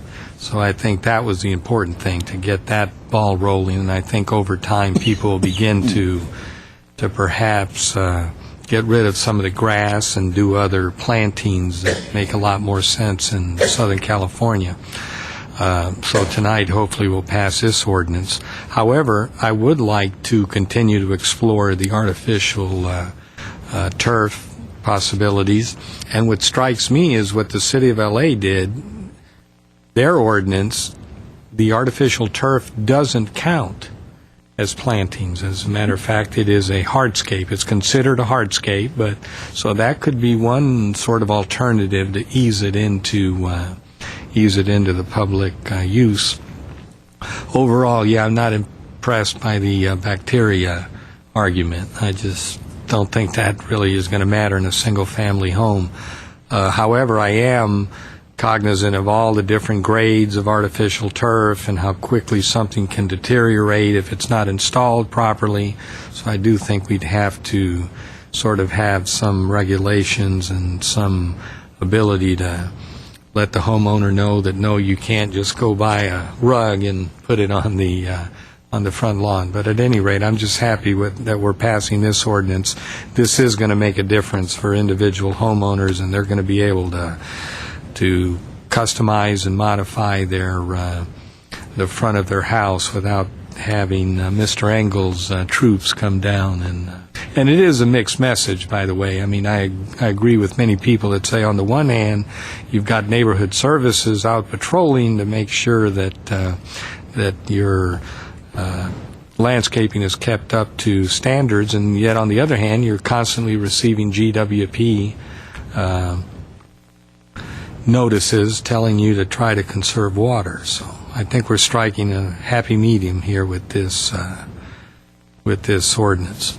I am to react to a couple of comments. I am happy to support the ordinance. I make the comments I make simply for consideration. If we're going to be looking at artificial turf in the future, I think there are ways to integrate these artificial turf into residential use. And Mr. Yusefian, I mentioned several times the very thing that you just mentioned about backyards and side yards, etc. My point is, the overall conclusion being presented is we shouldn't do it. That is the overall conclusion. You were dissuaded, and some of the things that were cited when the presentation was made earlier were things that, it doesn't work well on a slope for a variety of reasons, including drainage and other things. So maybe we don't use them on slopes, but we use other applications. I'm just saying we shouldn't write this off never to be seen again, is all I'm saying. Now, I have to ask Mr. City Attorney, Mysterious Volume 5? No mystery at all, Mr. Mayor, members of council. It's our Building and Safety Code, Volume 5. It's the Uniform Housing Code. Establishes uniform standards for the maintenance of housing stock within the city. Every other jurisdiction. And you would make that California. Available to... Absolutely. In any manner she chooses. If she'd like it electronically or otherwise, we can certainly make it available. All right. We have a motion from Councilmember Yusefian. Actually, Mr. Quintero was the one who... He wasn't in the room, that's why. I see, because he offered it initially. Yeah, I'll make the motion. All right. Second. And we now have a second. All right. Is there any further discussion? I'll just vote for it, but giving direction to staff, keep an eye on artificial turf. Get back to us when you think it is more reasonable. Mr. Hagani. If I may, Mr. Mayor, members of the council, in our follow-up in writing the next ordinance, we propose to actually use a city property as opposed to a volunteer that's not a city agent to do a demonstration project of maybe different grades of artificial turf. Right. That's something. However, Ms. Hanson may come to see you about that and say, again, we're not walking the walk. We're allowing it on our own property, but not out in the public. But I think that is a very good idea. A demonstration project. Yeah, how about putting it under the MSB building? There's a lot of dirt out there. Right. Are there any? Mr. Najarian. Well, I'm disappointed, but as I said, it is a good ordinance despite the restrictions on artificial turf, and I'm going to vote for it with the understanding and the good faith of my colleagues that we are going to look at this again in the near future. So. All right. Mr. Yusefian, anything? All right, Mr. Kazakian. Council members Najarian? Yes. Quintero? Yes. Weaver? Aye. Yusefian? Aye. Mayor Draymond? Yes. All right. The item at 8, at A1 and 2.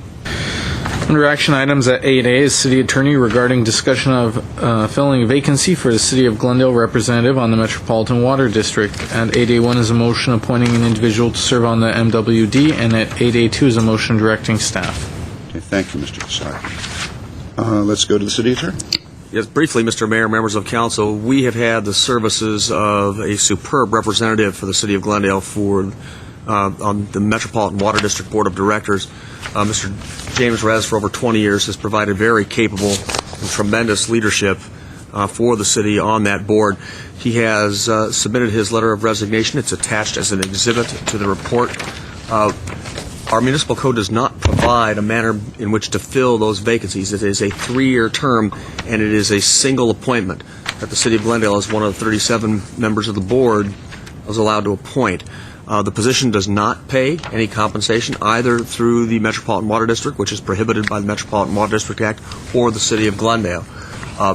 Mr. Rez has pointed out that he believes, and as somebody he's has worked with throughout his tenure recently with the MWB, he's essentially recommended his own replacement. I believe Mr. Kavunas is here. It's certainly one option the City Council could consider. I've put before you a number of options that you have for filling that vacancy. You can do a direct appointment tonight if you wish. It could be an elected or a non-elected position.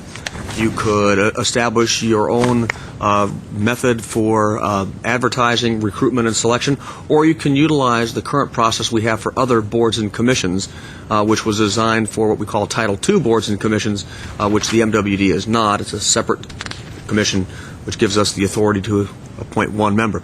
Any of those options, plus any combination or permutation amounting to perhaps a dozen in between that, is certainly available for you. Okay, thank you very much. And I have no speaker cards on this item, so let me go to my colleagues. Mr. Yusef. I would like to ask Mr. Kavunas to come forward. I have a couple of questions from him. His boss is coming too. Good evening, Mr. Yusefian. Good afternoon. Members of the council. Good evening. Do I understand this correctly that you have been attending these meetings? Yes. Are you familiar with what has been going on? How long you've been attending these meetings? I've been attending the meetings probably on a regular basis for the last couple of years, and the 2 years before that on and off, but well enough to coordinate and communicate with Director Rez as necessary. And currently you are the head of our water department? Yes. Thank you. And you know you're not getting paid for this? 4 or 5 times a month, eh? There's actually reimbursement for out-of-pocket expenses pursuant to a defined policy in that Metropolitan Water District has adopted. Yeah. And your boss agrees with you doing this? I'll let him speak to that. Yes, not only do I agree, but I fully support Peter. I think it would be an asset to Glendale to have Mr. Kavunas sit on the board of MWD. That's a very, very key position for us. So, yes, I very, very strongly support it. And we should note, lest there be any misunderstanding, to the extent that meetings are on normal city time, he would be on the city payroll while attending. But there isn't any additional compensation. But he's been doing this for the last 2 years anyway. He has.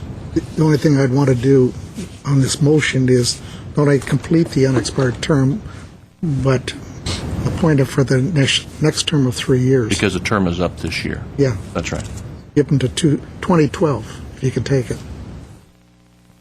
And that language is in the motion. All I have to do is remove the brackets, because I bracketed that. I'd move 8A1. Second. Which would include the not only unexpired term, but a new 3-year term until May 30th, 2012? Yes, that's my motion. Is it well, that's the motion. Let me ask if it's the consensus of the council in term. There was a second. There was a second, but I'd like to ask whether there is consensus on the length of that appointment. Mr. Quintero. What is the current term is for how much longer? It expires this May. We'd be putting him on for 3 months. May 30th, 2009. Well, I think I would prefer to do that. There may be a new consul, there may be the same consul, but I wouldn't want to, I would prefer to appoint our water department director to finish the term, and then the next consul can make the decision whether to go the full 3 years. So that's my feeling. Well, we have a motion and a second, and we have a suggestion, which, by the way, just FYI, I would also support, which is why I raised the question. So I don't know if I wasn't here. So who was the maker of the motion? I was. You were. So Take you would have to ask to see whether the maker of the motion would. No. And his answer is no. Peter's the best one. I don't care what council's sitting up here. He's a 10 of the years. How are you going to get somebody with that expertise out of the community to be sitting there? There is nobody. Jim Rez has done it for over 20 years, I believe. Yes. You know, that's a tough experience. The closest we have in the entire city of Glendale is Peter. Well, that doesn't mean that we are not going to reappoint him in May, but the new consul would do the reappointing. Well, we can do it here. Will we go to Mr. Najarian and then Mr. Yusefian? Let me just ask a question for anyone who's familiar with the MWD. And by way of analogy, the MTA is a very political board. And there's certainly others in our city, Steve, Jono, who know transportation better than I do. They would not necessarily be the best appointee to sit on that board, being as political as it is. How is the MWD different than that? Is there a premium placed on your knowledge of the technical aspects of water supply? Or is it, the dogfight that we call the MTA, every month? Councilman Najarian, I'm not familiar with the MTA. I am familiar with the Metropolitan Water District, and the way that board works is a board of 37 that represent member agencies by proportion voting. They do work by committee. Committees vet the recommendations of staff, modify them as appropriate, and then bring them to the full board for action by the full board. That's where the board's work is actually done, is at the committee. So increasingly, the member agencies have been on a trend, much like Santa Ana has done, to appoint managers of their utilities to the board, and that's becoming more and more common because at those committees is bringing that technical experience that actually provides more meaningful input in vetting staff's decisions. Some of the other agencies do appoint members of their boards. They are water agencies that provide, they're wholesalers that have sub-agencies, so they have an elected board and they appoint one of their board members. In those instances, those board members do come from the water industry directly. So it sounds like it's more of a technical board than... In many respects, not all respects, but in many respects it is. I believe the City of Los Angeles appoints political appointees and non-technical folks. I would ask a question, Mr. Kavunis, and I think you just landed on it. City of Los Angeles appoints mainly political appointees, and how often are their issues how often do their issues carry the day as a result? As often as they can effectively network with everybody else. They do carry quite a bit of the vote because Los Angeles has been a founding member, just like Glendale, but is considerably larger in size. On some issues that were very significant, for example, the appointment of a general manager, Los Angeles lost, and some of the smaller cities like Glendale actually carried the day because of the ability to network. How often do you think that, in your experience, you've been going about 4 years, you say? How often has that been the case, though? It really changes vote by vote, but LA does carry a lot of sway because of their votes. To the effect the staff can effectively brief and can get their board members to attend, they can get their votes. Could I ask also a couple of other questions, Mr. Goodman? So you attend the meetings, or you were attending the meetings when Mr. Rez was our representative, correct? Yes. And were you attending in what capacity? In other words, just to audit the meeting, or to help Mr. Rez, or?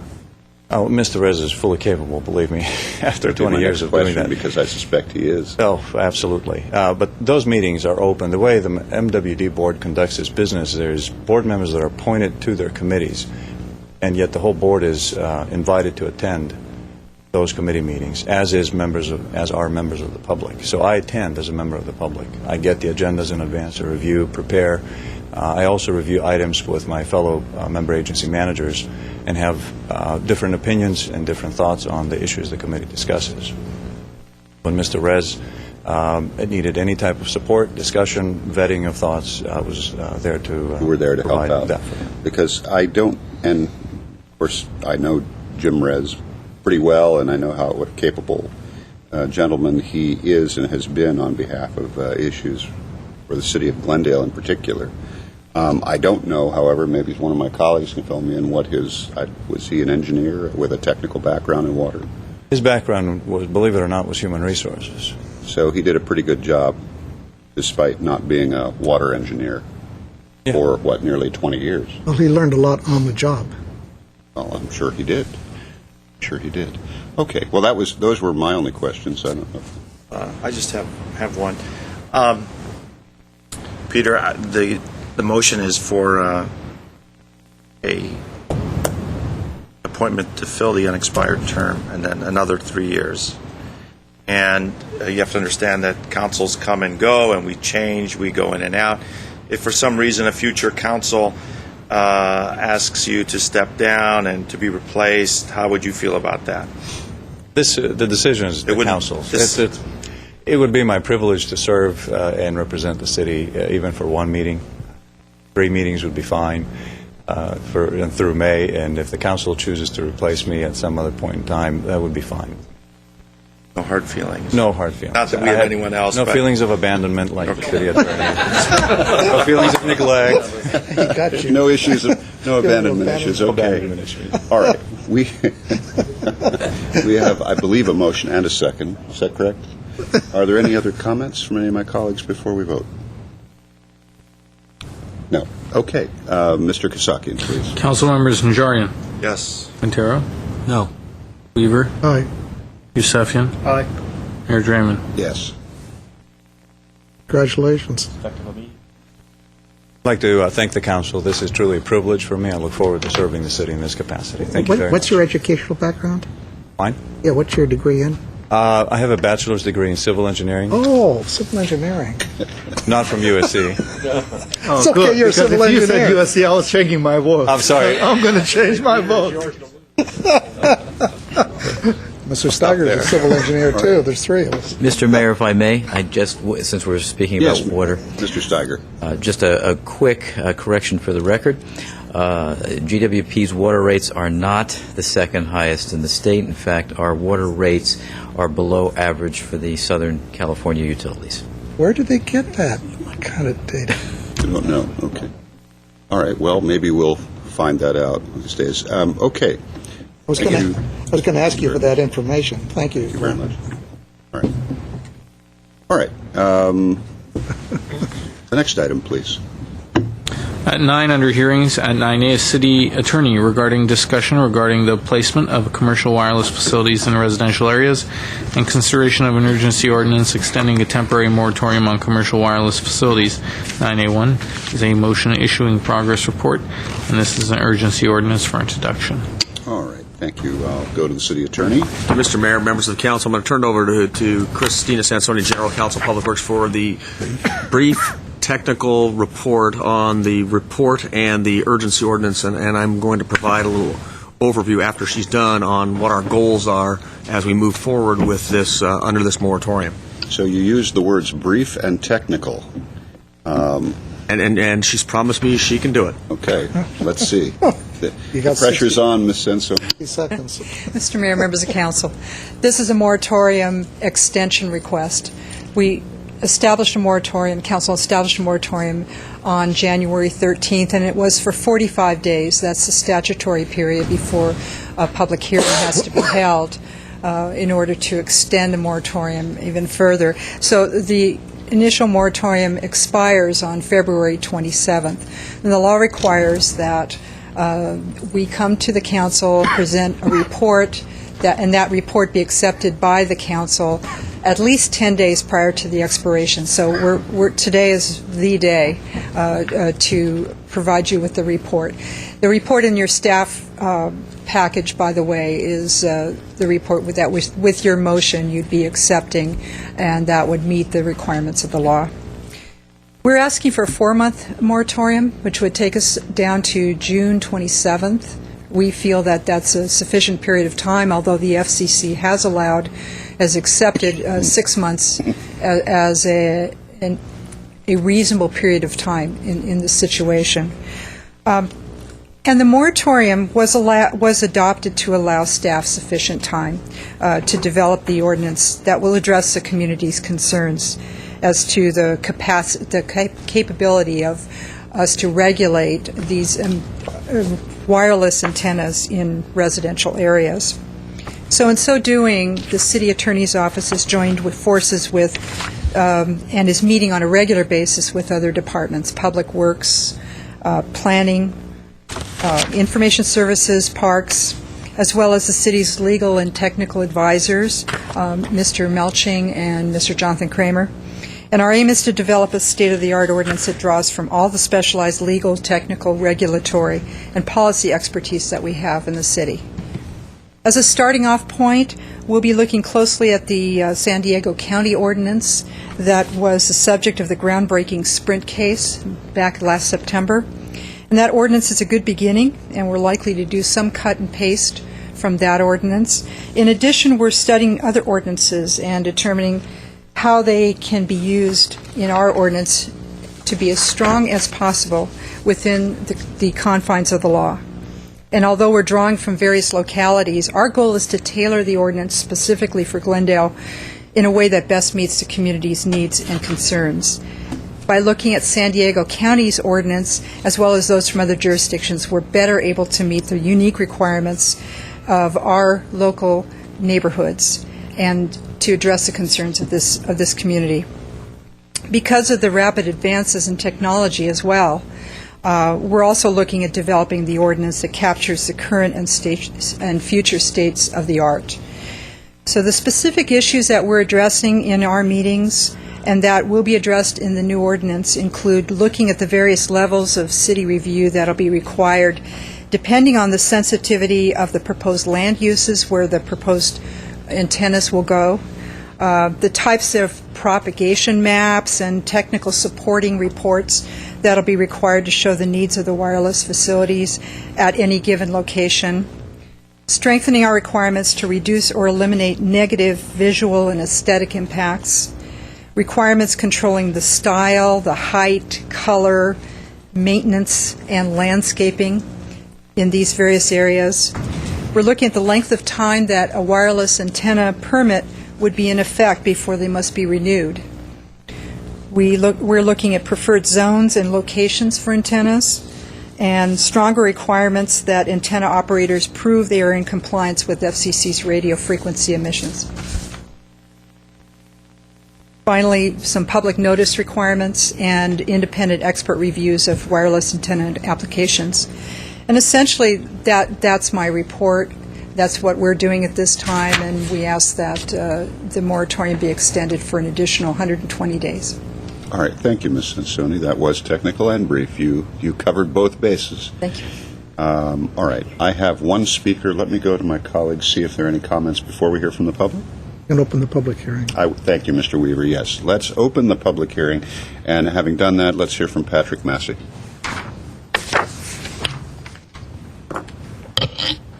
Mayor Draymond, members of City Council, on behalf of the Glendale Homeowners Coordinating Council, I'm the Vice President of that organization, and we applaud your efforts for initiating this moratorium, and we hope that you will support the 4-month moratorium. Thank you. Thank you, Mr. Massey. All right. If there is no further discussion or input, Mr. Weaver? Move 9. Oh, after you close the I will public close hearing. the public hearing. Thank you. I'll move 9A1. Second. We have a motion and a second. If there's no further discussion, Mr. Kasakian, please. Council members Najarian? Yes. Quintero? Yes. Weaver? Aye. Yusefian? Aye. Mayor Draymond? Aye. Yes. Mr. Mayor, I'd like to introduce the urgency ordinance at 9A2. All right. Very good. All right, motion has been introduced. Let's go on to the next item. Next item is returning to oral communication.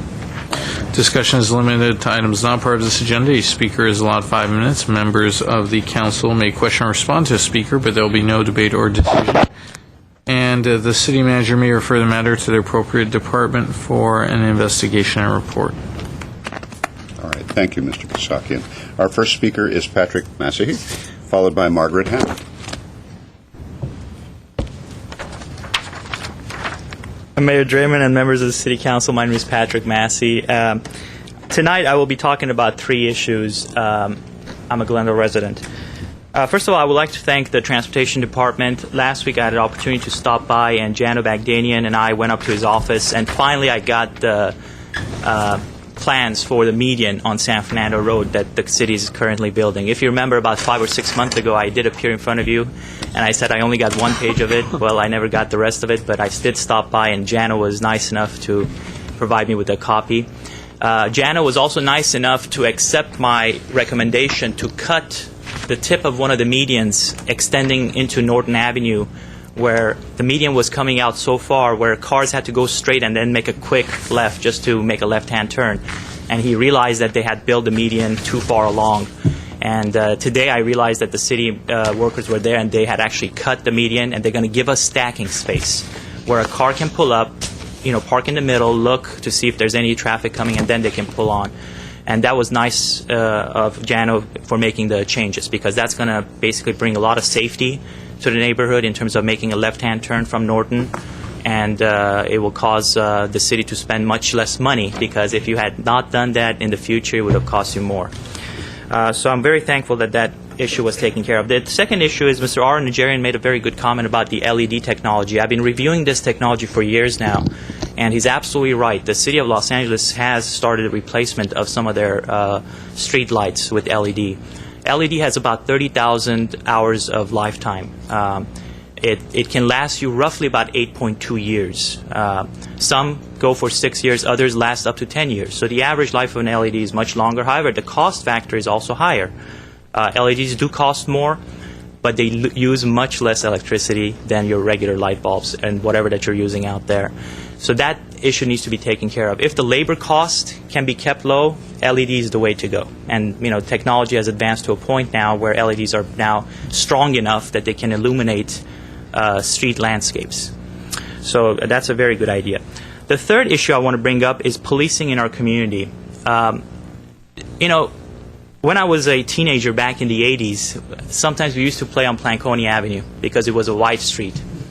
And I remember one day, apparently a neighbor called. We were playing baseball, and we used to use tennis balls for our games. A couple of police officers came out and said, "You know what, this is not a place to play. You need to go to Planconey Park." And they escorted us. We walked to Planconey Park as one of the police officers actually with his car escorted us and told us this is going to be, the place to play. We learned our lesson back then, obviously, and we never played in the streets again. But it's amazing that nowadays, if kids are playing in a residential street with their balls and they're hitting cars, and you make a call to the police department, these operators, unfortunately, they act like the attorney, jury, judge, executioner, and they make a decision, hey, you know what? No, there's no crime committed. Kids will be kids. So apparently cars can get damaged with these balls, and you have no choice. You have to live with it. And, I would like to really ask our police department to be a little bit more caring when people in residential areas are calling in for these kind of issues. Because if I was escorted to Planconey Park 20 years ago or more than 20 years ago, then you know what? What laws have changed that the police department will not do that again? I mean, what is the difference between what happened to us when we were kids growing up? And we learned our lesson. Kids will be kids, obviously. But when kids start playing, with their soccer balls and start damaging cars, and the park is only, 2 blocks away, you really have to ask the police department how come they're not taking any action. So I'd like to really have some kind of a report from our police department saying what laws have changed where they cannot come out and talk to these kids. And all it would take is what?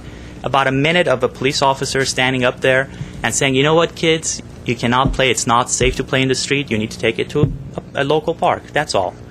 But it seems nowadays the police department is more in tune with traffic violations than other neighborhood issues. And that's what we need to look at.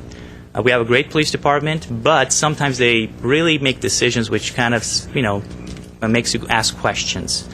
Hopefully there will be more neighborhood enforcements as we go along. And every neighborhood has issues. Every neighborhood has gangs. Well, you look at the graffitis in our area. We live just south of Glen Oaks, and our alleyways are just riddled with graffiti nowadays. So those issues need to be enforced, and hopefully the police department will take an active role. Thank you.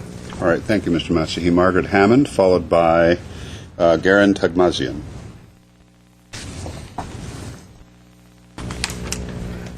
Good evening, Mr. Mayor, members of the council, staff, and members of the audience out there.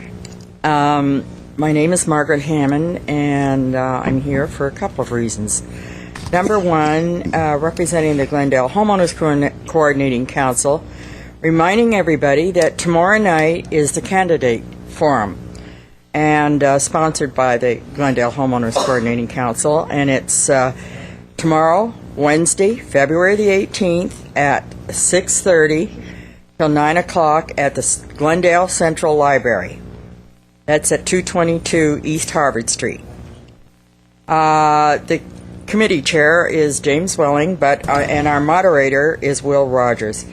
And I think it's important that everybody can be there, should be there, and fill out a card and ask the questions that they want to know from the various answers from the various city council candidates, both the incumbents and the new ones running. If you have questions, come out, present those questions, and get an answer on it.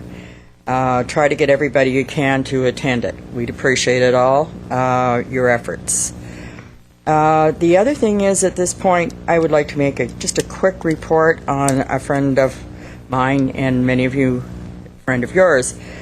Dick Murray is back in the hospital again, and he was home and then went back in. So he doesn't have. He's down at Norris in IUC and ICU. I mean, and can't have any visitors or anything like that.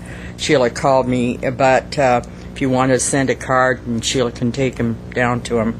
She goes down, spends most of her time there. The other thing I would like to bring up is about the parking timing in the city here. I was over in Pasadena with a friend of mine last Saturday evening. Now, their parking goes through till 7 o'clock. You have to pay the meters up till 7 o'clock. Like at Hamburger Hamlet, we went to, I don't know, over on Fair Oaks, I guess it is. And my friend didn't realize that, and we came out. We had gone earlier to dinner, and I said, oh, my goodness, you know, it says 7 o'clock. She said, no, but we were lucky. We didn't get a ticket. But I'm just saying it was 7 o'clock, that most of them in Pasadena, apparently, that the meters, and that was Saturday evening. The other thing I wanted to mention, too, is about the Glendale Adventist Hospital regarding their stroke department, you want to call it. My husband was one of the first members back in the 70s that was able to take advantage of their treatment, their therapy. Prior to that, it was brand new. It just opened. And prior to them opening that, most of the stroke victims went to Camarillo. People didn't realize that they weren't mental. They just couldn't talk, and they couldn't move properly. And it took some months and a lot of therapy, and they were wonderful. They brought him back within maybe 3 months, and he had been completely paralyzed on the right side and with no speech and no memory. He had lost his memory along that way. So they are a marvelous hospital. They're the forerunner, the first in America to have that kind of therapy. And so we were very fortunate to have the Glendale Adventist be in that field, because a lot of people have been helped in Glendale, many of my friends. And the other thing I want to say is about the pool money. I don't understand what all the to-do is about taking money away from the pool. I mean, this was done last year that the money was taken away from our pool. And if we're talking about doing it again, how are we ever going to get the pool if we keep taking away the money that's supposed to go for building the pool? Am I misunderstanding on that? I mean, it seems to me when I read in the papers, it keeps saying, well, take the money from the pool. Who cares about the pool? Well, hello, we thought we had agreed we need that pool. We no longer have a public pool in Glendale. We're a big city and we have no public pool. I mean, our pools were taken out and there didn't seem to be enough public outcry against it, particularly the last one, which was really a newer pool. As I say, I remember it being built and it disappeared. And I think we need a pool in our area for our children. Again, in that area, there are homes do not have private swimming pools. So in the summer, it would be very welcome to have a nice pool facility. Thank you very much. All right, thank you, Margaret. Garen Tagmazian, followed by Mike Mohill.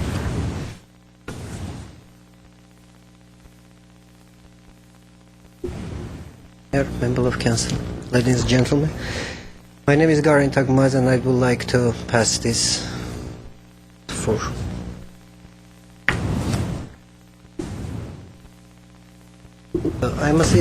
My name is Garen Tagmaz and I'm a resident of City of Glendale for the last 20 years and resided on 1664 Belle Lamont. The question that I have here I would like to introduce to your attention. Last year during very stormy and windy season, my windows on the side of the house that you can see on exhibit number 1, the picture's checkmarked by a star on the top of the picture. So the window have been broken due to the heavy blowing, stormy and gusty wind and rain. So when I tried to tighten down those windows to avoid water pouring into the house, eventually those old windows fell apart, and I have discovered that they was fixed by using, in the past they was fixed by using simple foam and covered by acrylic paint. So they fell apart, so water started pouring fully into the house, and all night me and my wife we worked hard in order to clean up and change the buckets to avoid further damage to property. So in response to that, I contacted with my contractor and asked him to help me to solve this issue because of the family members and my kids' safety and possible endangerment due to open windows and direct pouring of water into the residency.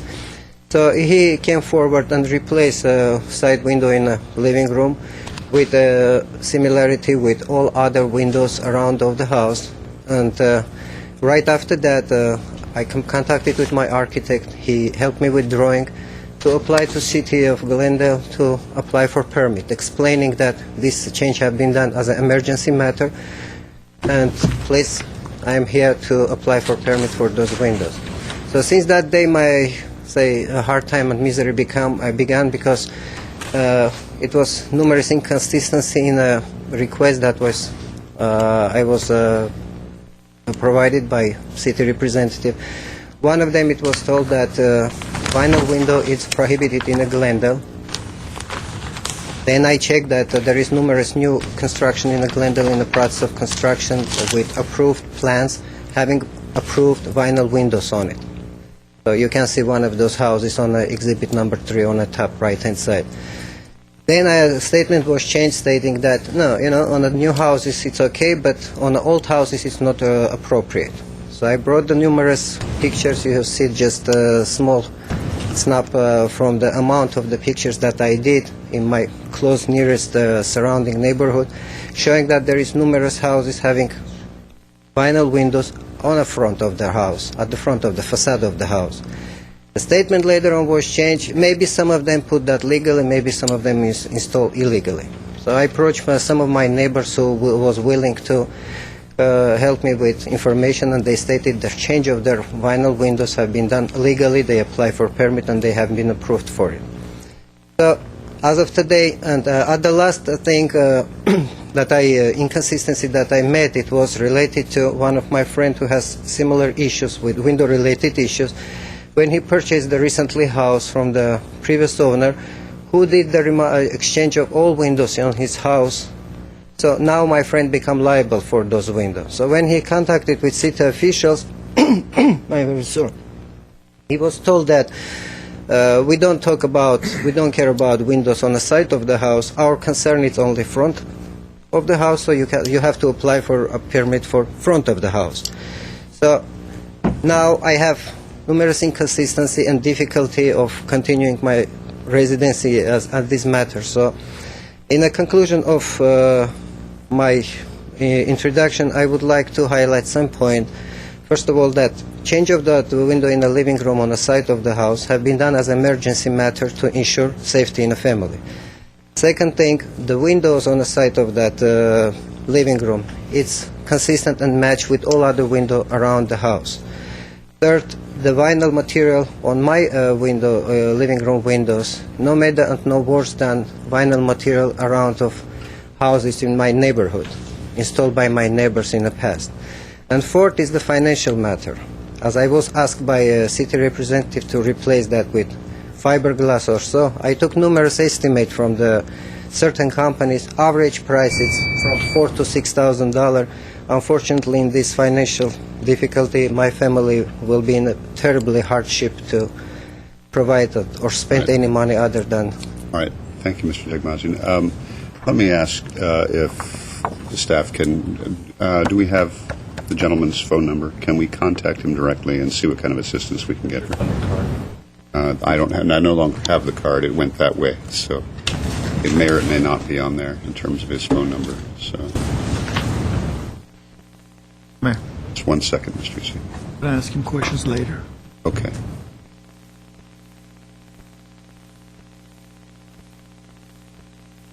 We will call the gentleman, and we have been in communication with him. All right. All right. And Mr. Tegmazian, Mr. Yusefian is indicating to me he has some questions for you later at the end of oral communications. So please, if you wouldn't mind remaining so that... I will be here. Thank you very much. Thank you for your time. Okay. Mike Mohill, followed by Christian Arbit.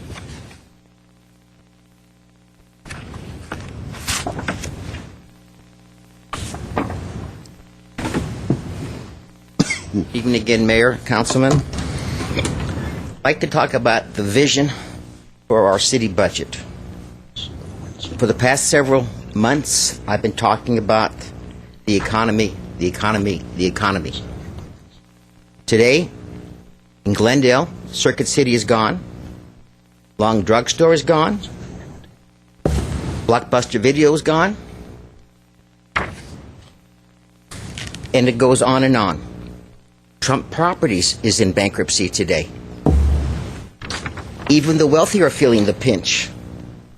I'm sure the Americana is certainly feeling the pinch, because Beverly Hills is, according to Glendale, according to the LA Times this morning. I'm looking for vision from this council, and so far I've only seen a little bit, unfortunately.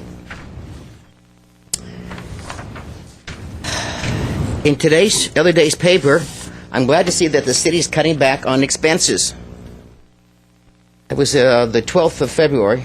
Employees from the maintenance department, city hall, etc., about $300,000. I think they're going to feel they're going to be saving this year. You know, they're nickel diming, the water, driving, neat little thing. And I asked the question, if they plan to save about $300,000, why couldn't they have been doing that for the last 10 years? Why hasn't the city manager insisted on that?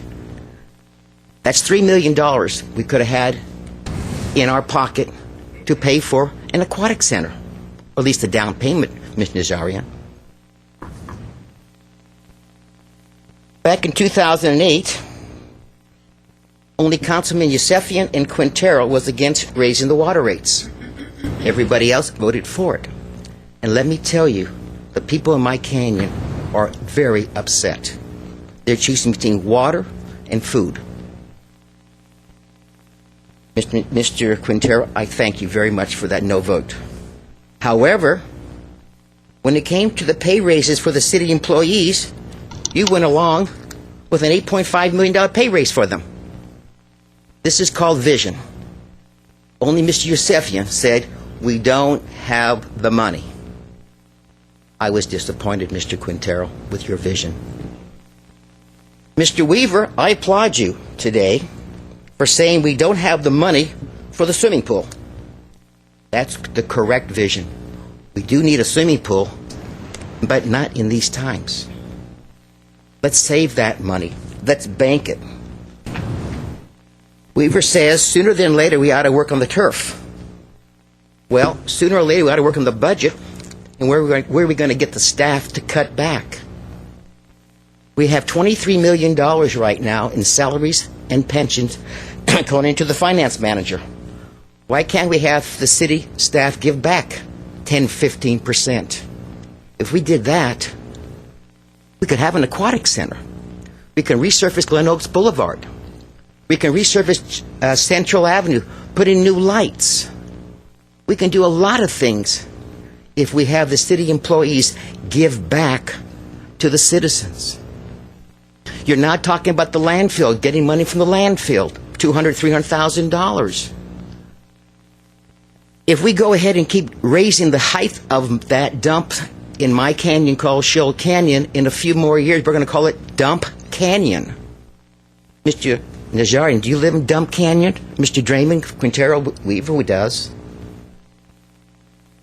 That dump site is for the city of Glendale, not for L.A., Alhambra, or any other city.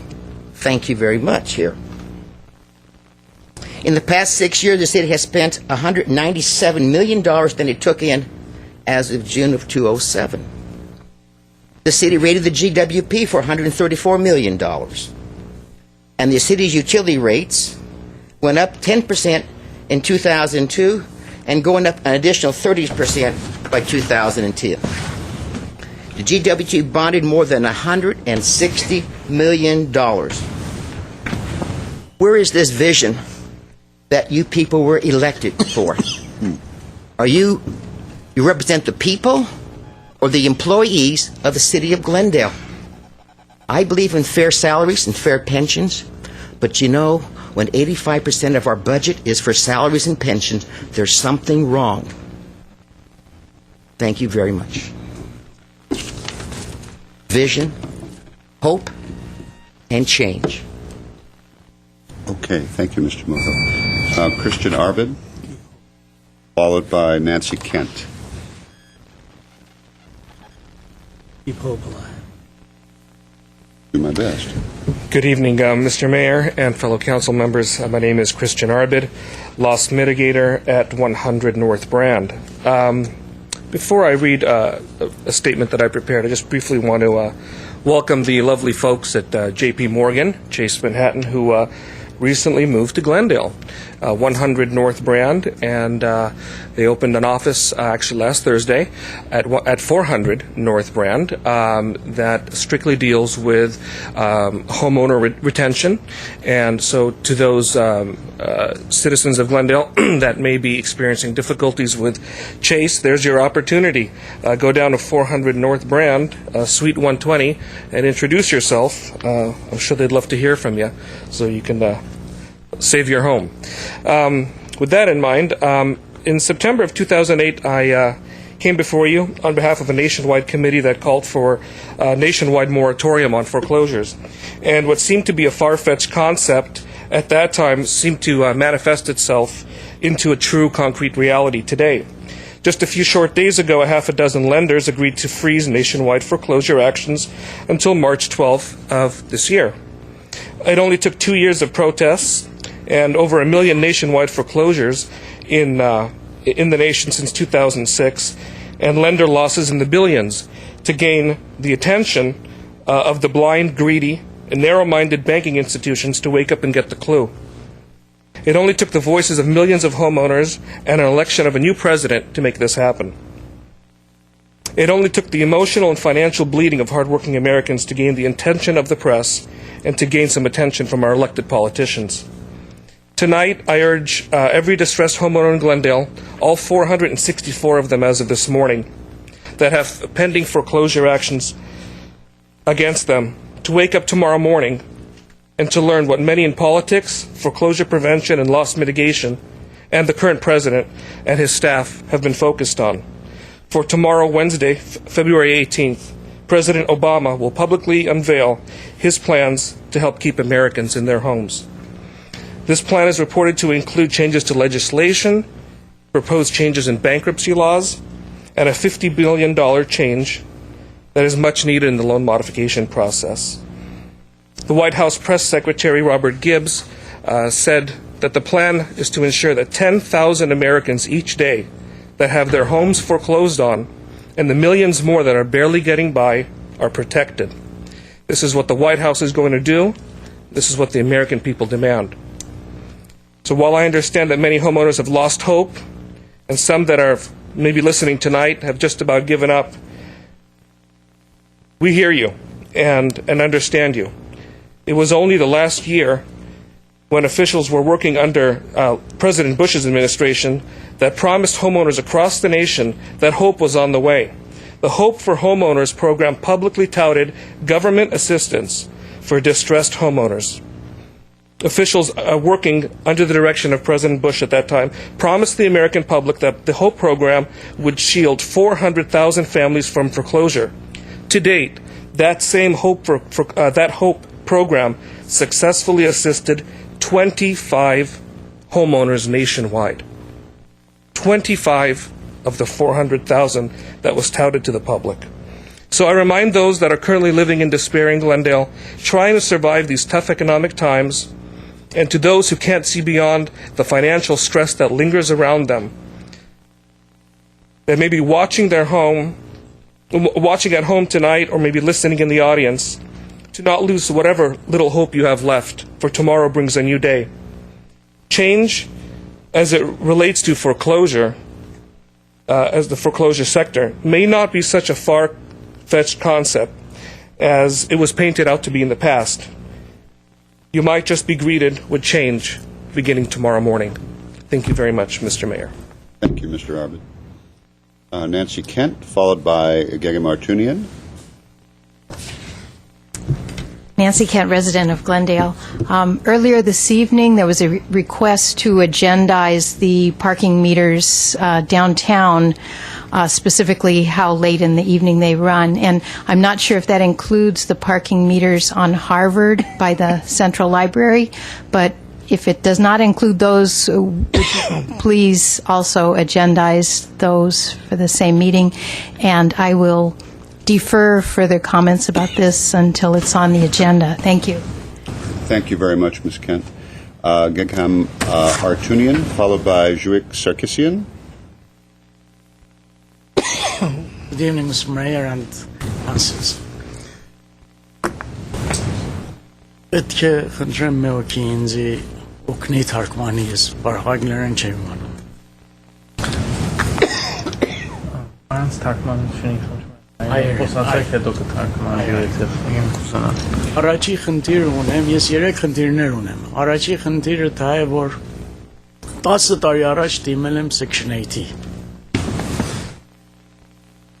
Ես եւ Տիկինս երկուսը սանց SSI ենք ստանում եւ հիվանդ ենք։ 10 տարի առաջ անգամներ դիմել եմ, պահանջել եմ օֆիսներից, որ ինչու բա մեր երթը չի գալի, իմ պատասխանը միայն սա է, որ սպասեք երթի։ Եվ նրանք, որ կարողանում են, այսինքն մի հոգի, մի անձնավորությունը կամ ամուսին նամահացի կամ տիկին նամահացի, նրանց ավելի շուտ են տալի։ Բայց դժբախտաբար ես տեսնում եմ, որ շատ անձնավորություններ, որ ինձանից ավելի առողջ են եւ զույգն էլ Section 8, զույգն էլ SSI-ն ստանում, տուն են ստացի Section 8-ից եւ արդեն ապրում են նույն տներին, բայց ամեն անգամ մենք դիմելուց նույն պատասխան ստանում ենք, որ առաջ նրանք, որ մի հոգիա նրանց նասնում, դուք երթի մեջ եք։ Ասենք լավ, հիմա երկրորդ խնդիրս դա է, որ այդ տան մեջ որ ես հիմա արդեն ապրում եմ, իմ համար շատ դժվարություններ ստեղծում տանտերը։ Արժեքը ամեն քանի ամիս անգամ ուզում վերև տանի եւ իմ կարողության մեջ չկա, որ կարողանամ ավելնորդ վարձ տամ։ Եվ ամեն անգամ նեղացնում է խնդիրներն էլ, այսպես նեղացնելն էլ սա է, որ ջուրը կալցած ասում ենք ականջի հետևակցում կամ որևէ նման խնդիրներ։ Ապակիները կոտրվում է, ամեն պատուհաններ փչացած է, որևէ առաջարկում ենք, ասում ենք խնդիրները բոլորովին աչքի առաջ չունի եւ միայն ասում է լավ եւ գնում։ Իսկ երրորդ խնդիրը սա է, որ ամեն 6 ամիս կամ 8 ամիս만 անգամ թանկացնում են, արդյոք Glendale-ում որևէ կոնտրոլ չկա այդ տների վարձերի վրա։ Ինչ պատճառով է, ով ինչ ուզում է անում է։ Ես չեմ անում, ես շատ կուզեի տեղեկանի, որ արդյոք օտար տեղեր հարցնում եմ, ասում են կոնտրոլ կա այդ բաների վրա, բայց դժբախտաբար Glendale-ում մինչև հիմա ով ինչ ուզել արել այդ տանտերերը եւ ամեն անգամ էլ որևէ կարեւորություն չեն տալի շատ հարցվորներին։ Իհարկե բոլորն էլ նման չեն, մատեր ավելի շատ են։ Միայն խնդրանքս սա է, որ այդ ճանապարհը ինձ է պիտի օգնեք դուք ինձ։ Շնորհակալ եմ։ All right. You're welcome. Mr. City Attorney and Mr. City Clerk, if I would like to get what is the process if a council member wishes to actually receive a translation of that? Just make the request to the city clerk, it'll be done. City Clerk, is that possible, please? Yes. Thank you. Okay. Zhuik Sarkissian, followed by Haga Badikian, if he is still here. Nereye kesil çem koronglerin kusam petke hayırın kusam çamam karıyla. Նրանք ձեանունը տվեք եւ սկսեք խոսալ։ Ջովիկ Սերքիսյան։ Մտցեք։ Իմ խնդիրս այդ է, որ ես ամուսին չունեմ, քյափի եմ ստանում, SSI չեմ ստանում, հետո բանը տանս վարձը $700 է։ Ես իմ ամսականս 860 էր, հիմա նոր եղել է $897։ Եվ ես շատ դժվարության մեջ եմ, որ չեմ կարողam $700 վճարել։ Ուզեմ տեսնեմ, ես արդեն 5 տարի է որ դիմել եմ Section 8-ի եւ մինչեւ հիմա ոչ մի բան չունեմ։ Գնաց ասել եմ, որ դժվար է իմ համար, բայց էլի նորեն նույնը շարունակում։ Ասում երթի մեջ ես, չեմ իմանում մինչեւ երբ պետք է երթի մեջ լինեմ ինչպես է։ Ուզեմ տեսեմ արդյոք մի հոգանոցների համար հնարավորություն կա, որ շուտ լինի, թե ոչ։ Որտեղ շատ դժվարության մեջ եմ, ամեն ինձ մնում է $180 ամսական։ Իլ ունեմ, բան ունեմ, ինձ շատ դժվար է, որով մե օգնող էլ չունեմ, ամուսին չունեմ, երեխաներս են մի հատ երեխաս ստեղ, ինք ընտանիք հատ է։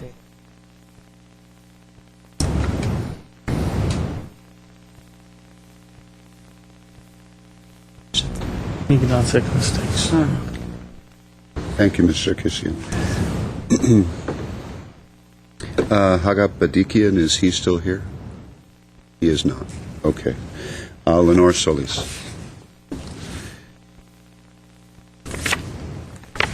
Good evening, Lenore Solis, resident of Glendale and business owner in Atwater Village.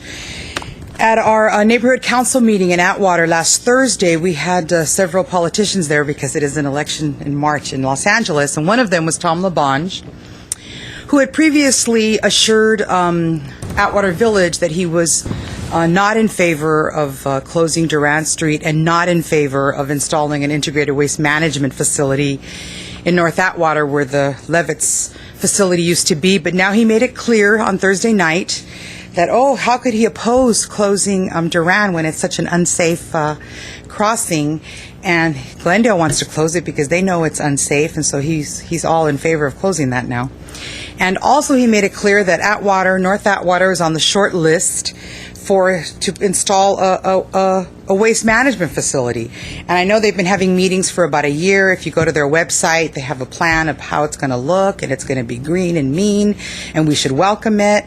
And I asked him how many trucks a day are we welcoming, and he said, it could be 300 to 500. I mean, what's the problem? This is green and mean. So, I mean, I think we really need to, if I know that the Pelincone Homeowners Association, I've spoken to Patrick and Joylene Taylor, and they've made it clear that, I mean, they don't want that. It's just so many trucks, so much pollution, the congestion, the traffic. And then if you close Durand, that means they're all going to have to be routed down through Broadway.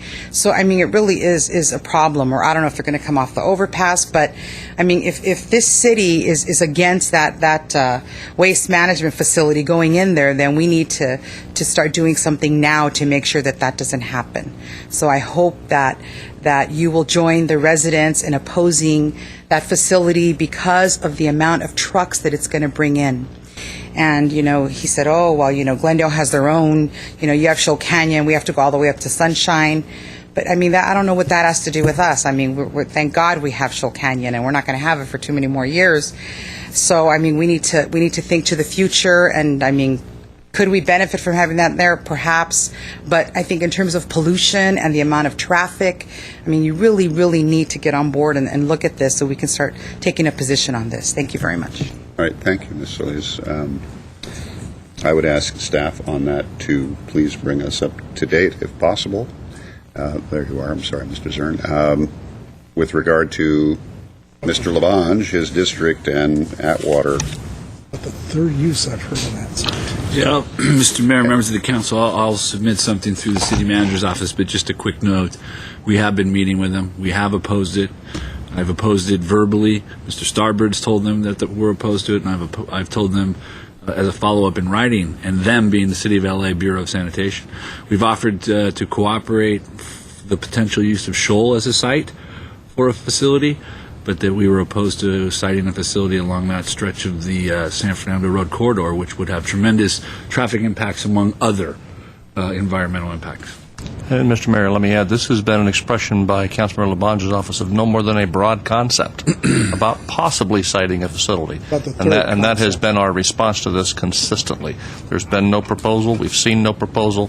We've indicated, even based on the concept, it's very likely we would not only strongly oppose it, we would go all out in our opposition to it. And have expressed that every time the concept is raised, including meeting with the then director of their waste operations to express that she is now the director of the Department of Transportation. We continue to express it. So we've seen no proposal. We've only heard concepts, and we've expressed grave concern about it at every turn. Let me go to my colleagues. Mr. Weaver? No. Mr. Quintero? Mr. Najarian? I have some of the inquiries, but I'm going to let Mr. Yusefian start up with those individuals. Mr. Yusefian. Thank you, Mr. Mayor. On the issue of street play that was brought up, I think we need to be responsive because we don't want to have kids being run down by vehicles. They should not be playing in the street, so maybe we can talk to our police department to deal with something of that nature. The second item is, I had a question from Margaret. Almost every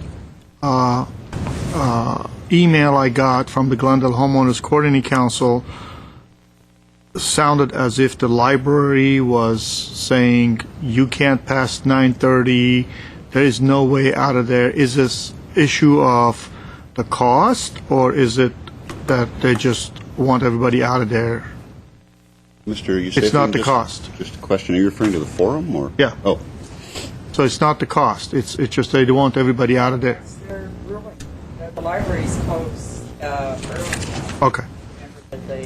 That's their part of it. Okay. So if you pay, they still say go. Okay. Okay. On the window issue, I'd like to have the gentleman come up, please.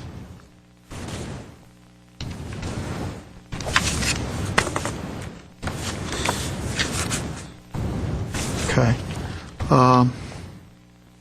On this windows, the issues that you're talking about, how long you been working with staff? Or have you been working with staff? Almost year. A whole year? Almost that. And the issue in here is over how many windows?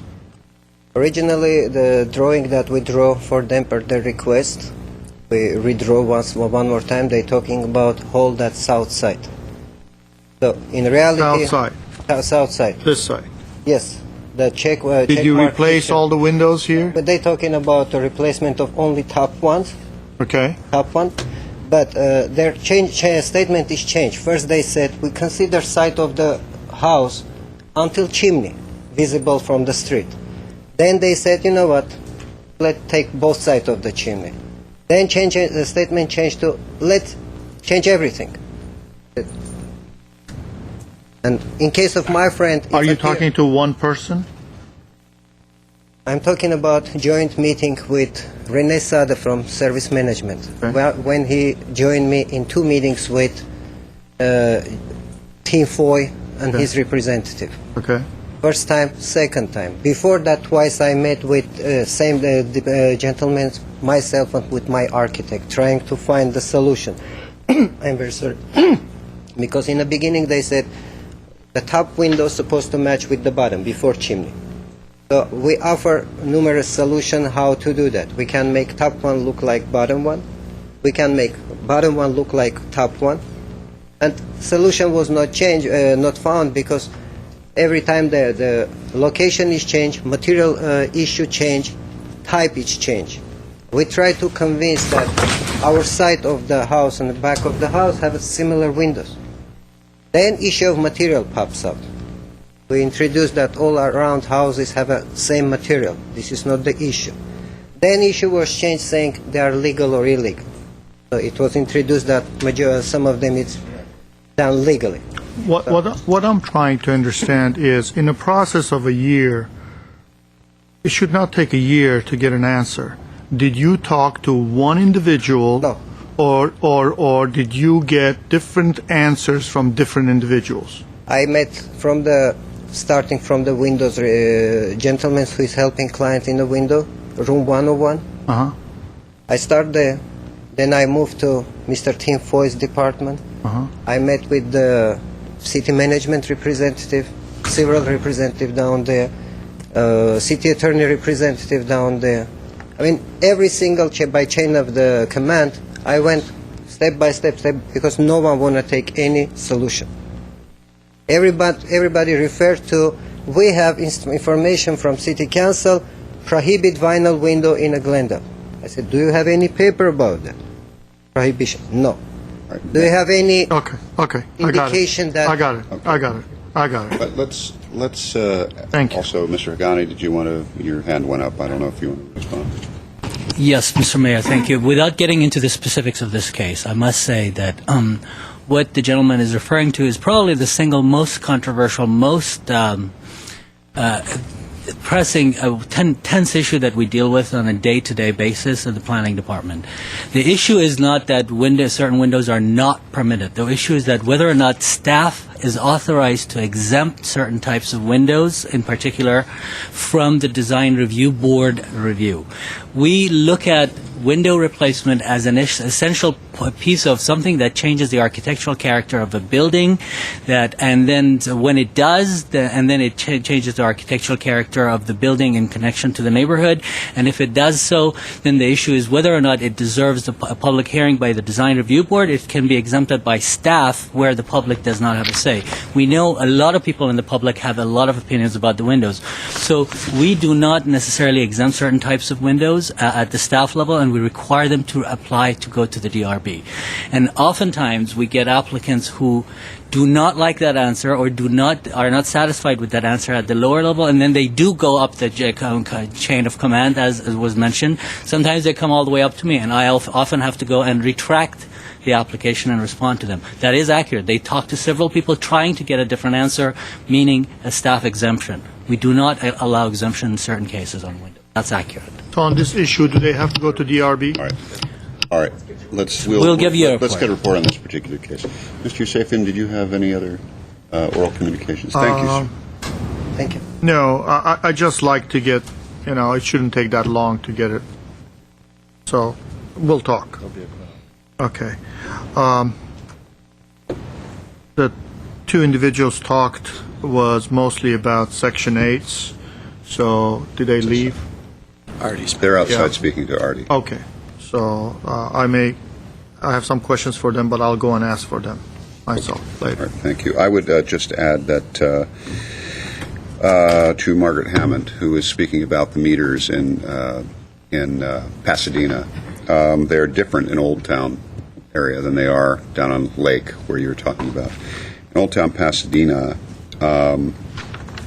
Sunday through Thursday, the meters continue until 8 p.m., and on Friday and Saturday they go to midnight.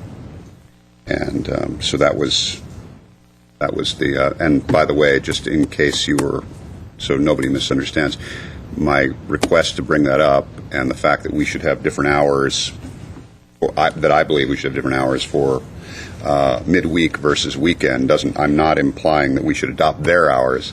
I'm just saying that certainly might be an option to go maybe till 6 o'clock during the week and till 8 o'clock on weekend nights. That's all.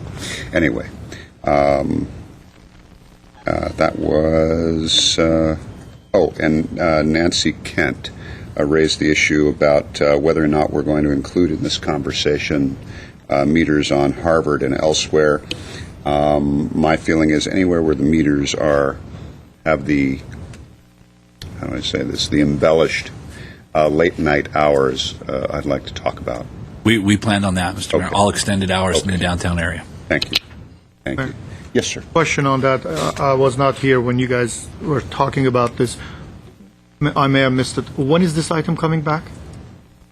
I don't have a date right now. I asked for as soon as possible. Okay. Yeah, because I've had some merchants have brought that up with me also. So. I think we've all received some kind of contact one way or the other on that. It was simply that... especially when I went to eat. Yeah. It's not, I mean, each council member sort of had their own bit of input on it. Okay. Are there any other comment? No. Move to adjourn? I would like to, in memory of Daryl Silverspar. So moved. Is there a second? Second. We're adjourned.